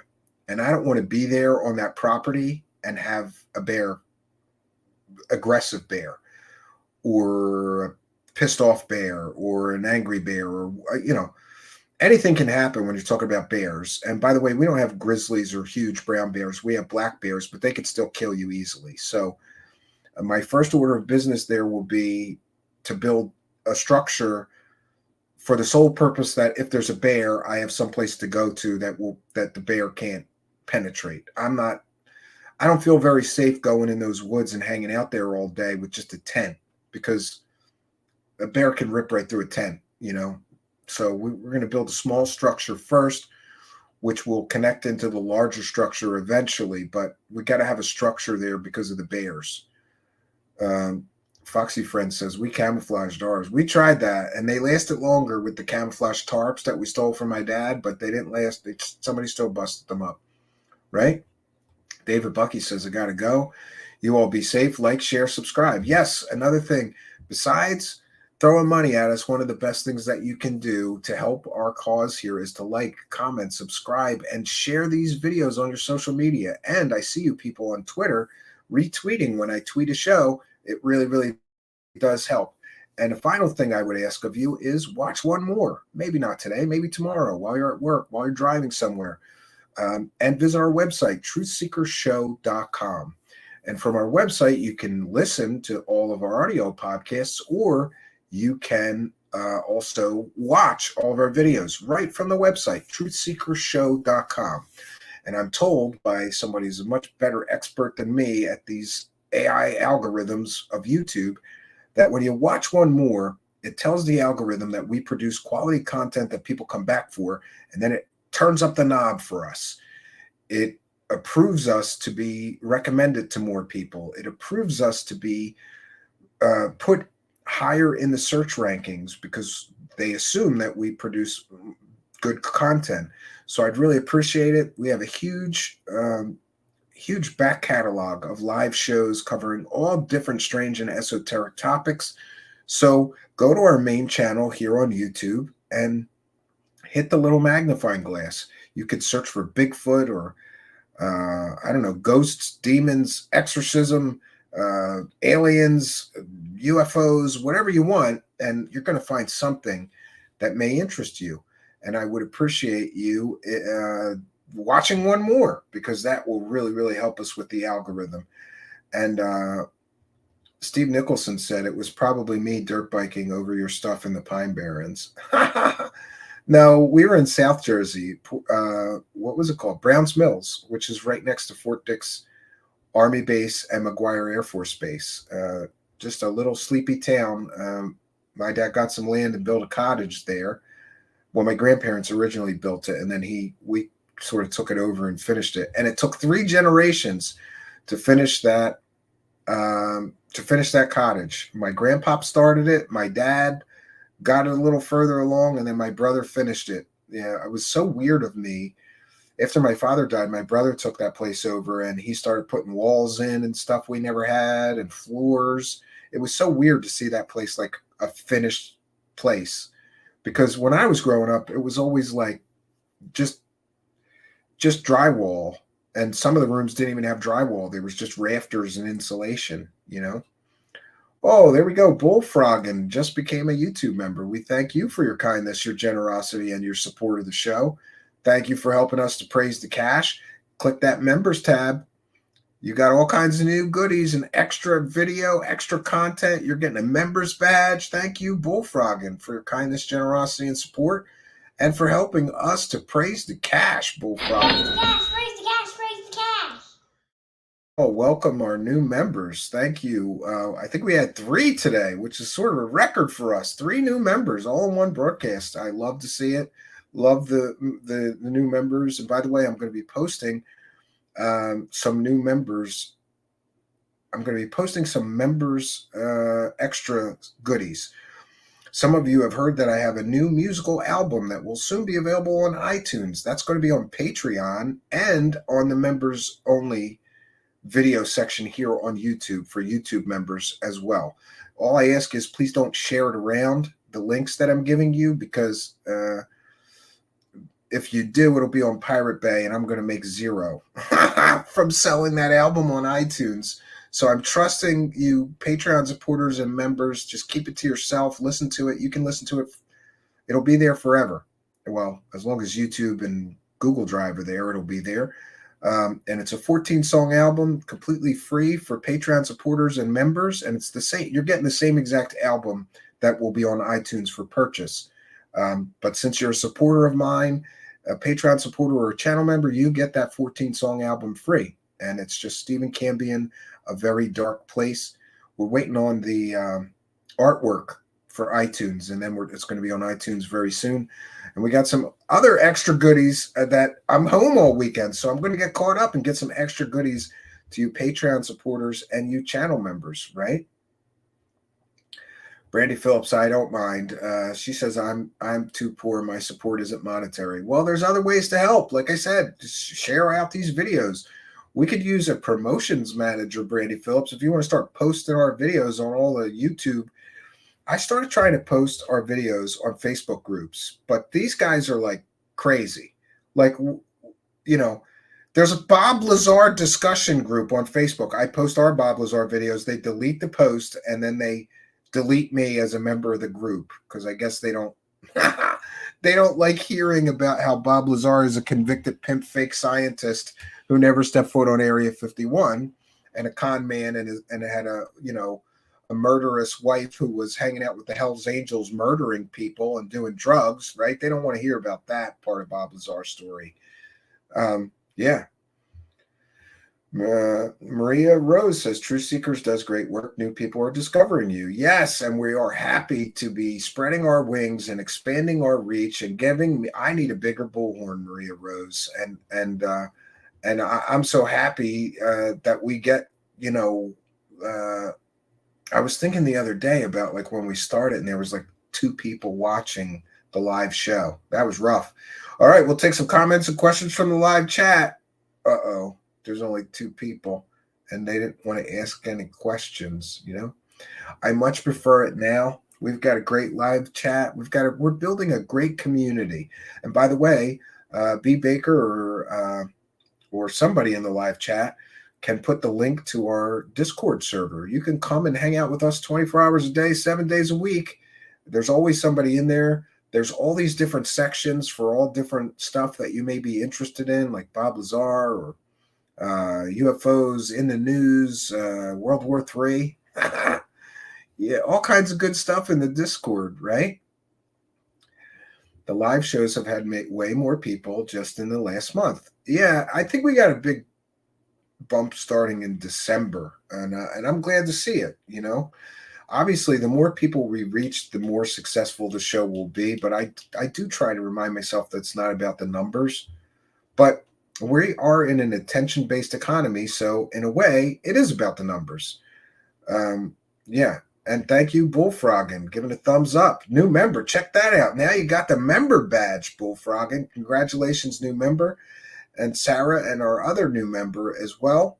We thank all of you for becoming members. Hit that community tab. There's all the posts that are members-only videos.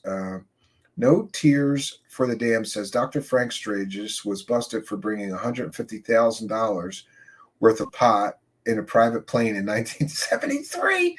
Oh, that's wonderful. He was an interesting character. No Tears for the Damned. His stories are nonsensical fantasy, but he was an interesting character.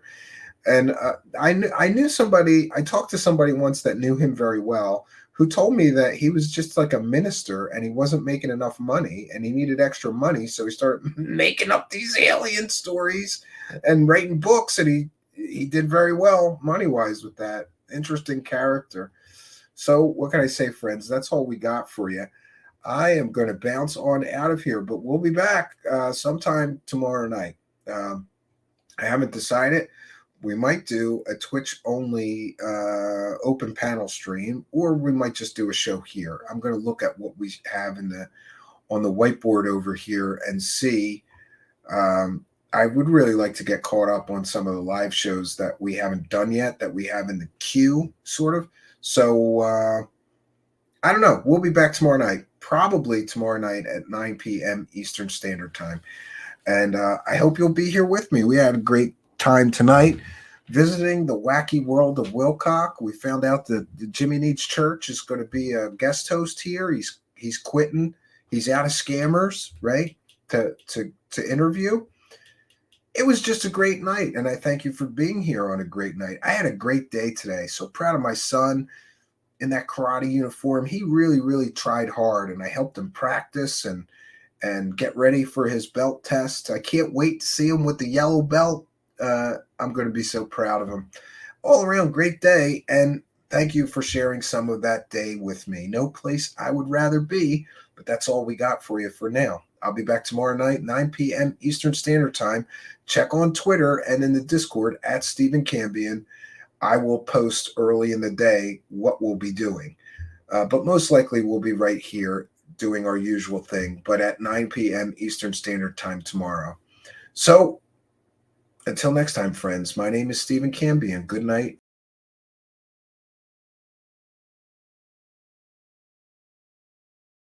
Sometimes what we need is a soulful song that can bring us all together, heal our hearts. But in times like these, we might need a song like this. I still want to learn to play piano. I could be practicing every day. I keep saying I'd love to start running. I'd be in shape if I had my way. But there were always aliens to think about, Illuminati and the puppet state, chemtrails poisoning the populace. No use trying, it's much too late. Big crock, conspiracy, wacko shit. Deadlock, truth I never will admit. It's only an excuse to quit. Conspiracy, wacko shit.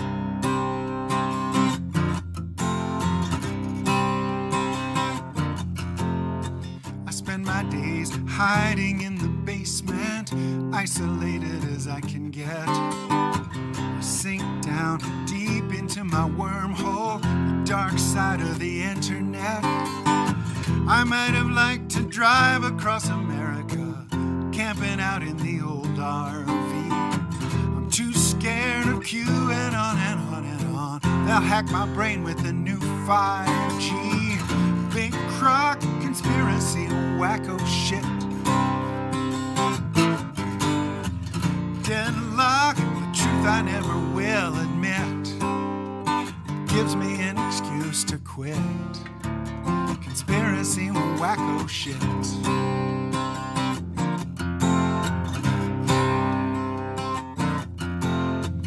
Fist clenched, strangling my iPad, apocalyptically entertained. I'm sweat drenched, paranoid, it's this bad, pure adrenaline in my veins.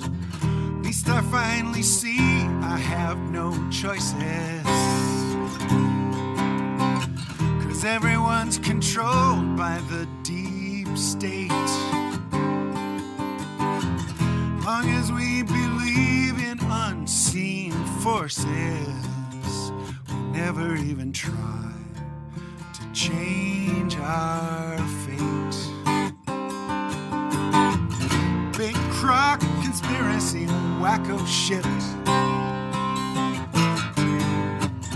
Deadlock, the truth I never will admit.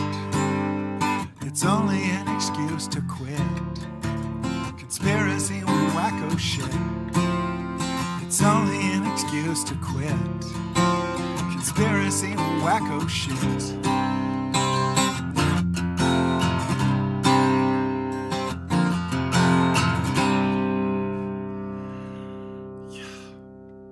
I feel better. I hope you do.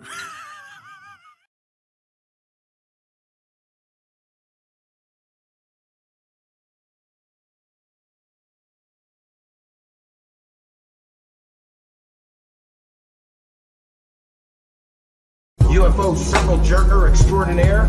All of you UFO circle jerks are now on the table.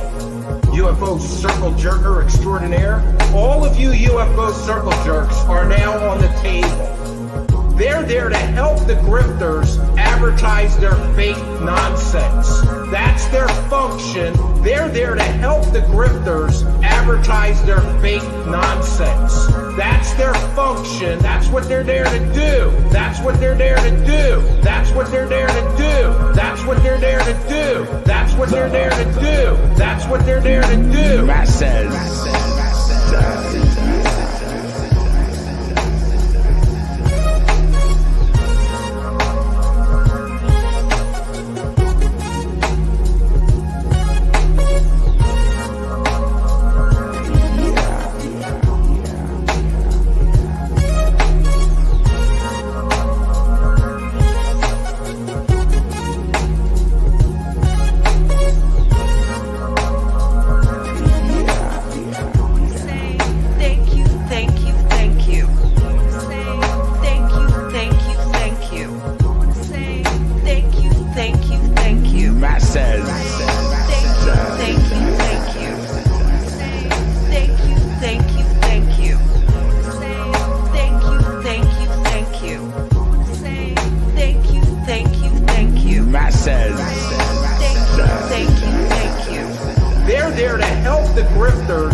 thank you for everything you've done and for risking your life to bring us forward. Thank you.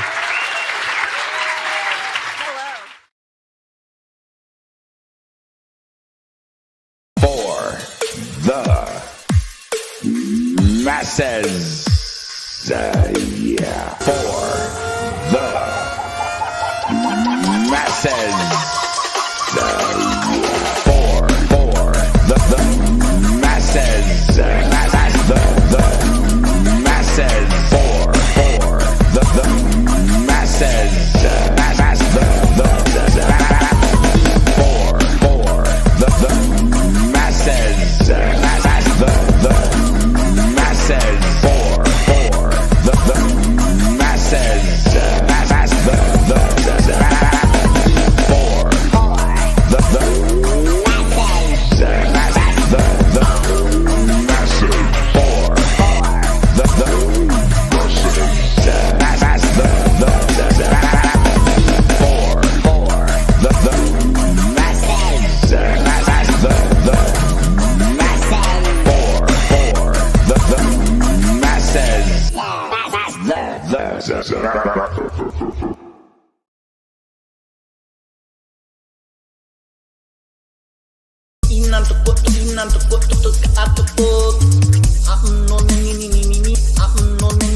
I got scrapings off Jim's balls. I got scrapings off Jim's balls. I got scrapings off Jim's balls. I got scrapings off Jim's balls. I got scrapings off Jim's balls. I got scrapings off Jim's balls. I got scrapings off Jim's balls.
that we're making movies and video games out of. My spirit guides from me.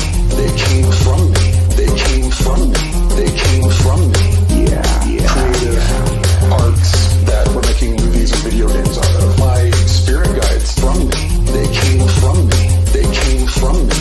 They came from me. Whatever you want to call it. I call it my intellectual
Did you ever go to space? Did I ever go to space? Yes. In my physical body? Yes. I don't believe so.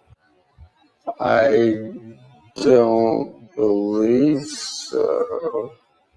I don't believe so. I don't believe so. For the masses. The masses. The Draconian Starfleet must be here. Invasion has begun. We're doomed. There's still hope left. Daddy! Corey!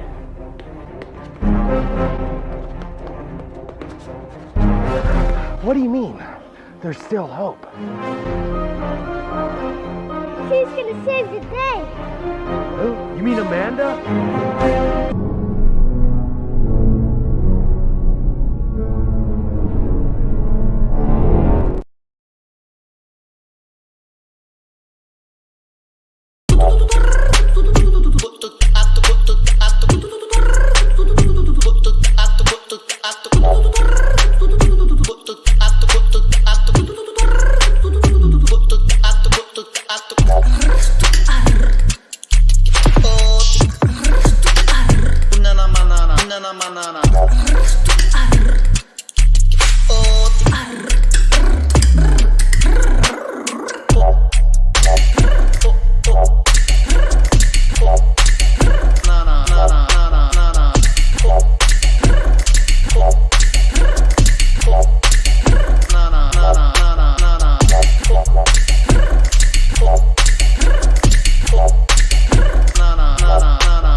ancient prophecies telling us that the world will be transformed. Wacky world of Wilcock, where make-believe is real. It's the wacky world of Wilcock. How much money can he steal? It's the wacky world of Wilcock, where make-believe is real. It's the wacky world of Wilcock. How much money can he steal? He makes all this stuff up and claims that it's all true. The aliens want to eat us. Be careful that they don't get you. It's the wacky world of Wilcock, where make-believe is real. It's the wacky world of Wilcock. How much money can you steal? It's the wacky world of Wilcock, where make-believe is real. It's the wacky world of Wilcock. How much money can you steal? This is where if I have a live audience, I get everybody to hug each other. I say, give your neighbor a handshake or a hug, whatever you feel is appropriate to you. And that way everybody feels the love a little more. I will never believe, I will never believe it, I will never believe it. Okay, that's fine. Maybe you need 25,000 more years, I don't know, buddy. But look, this is really compelling information, and it's going to get a lot more intense. It's coming up in a couple days here on Sunday, so if you haven't already signed up, we have reopened the cart. We still have the payment plan in place.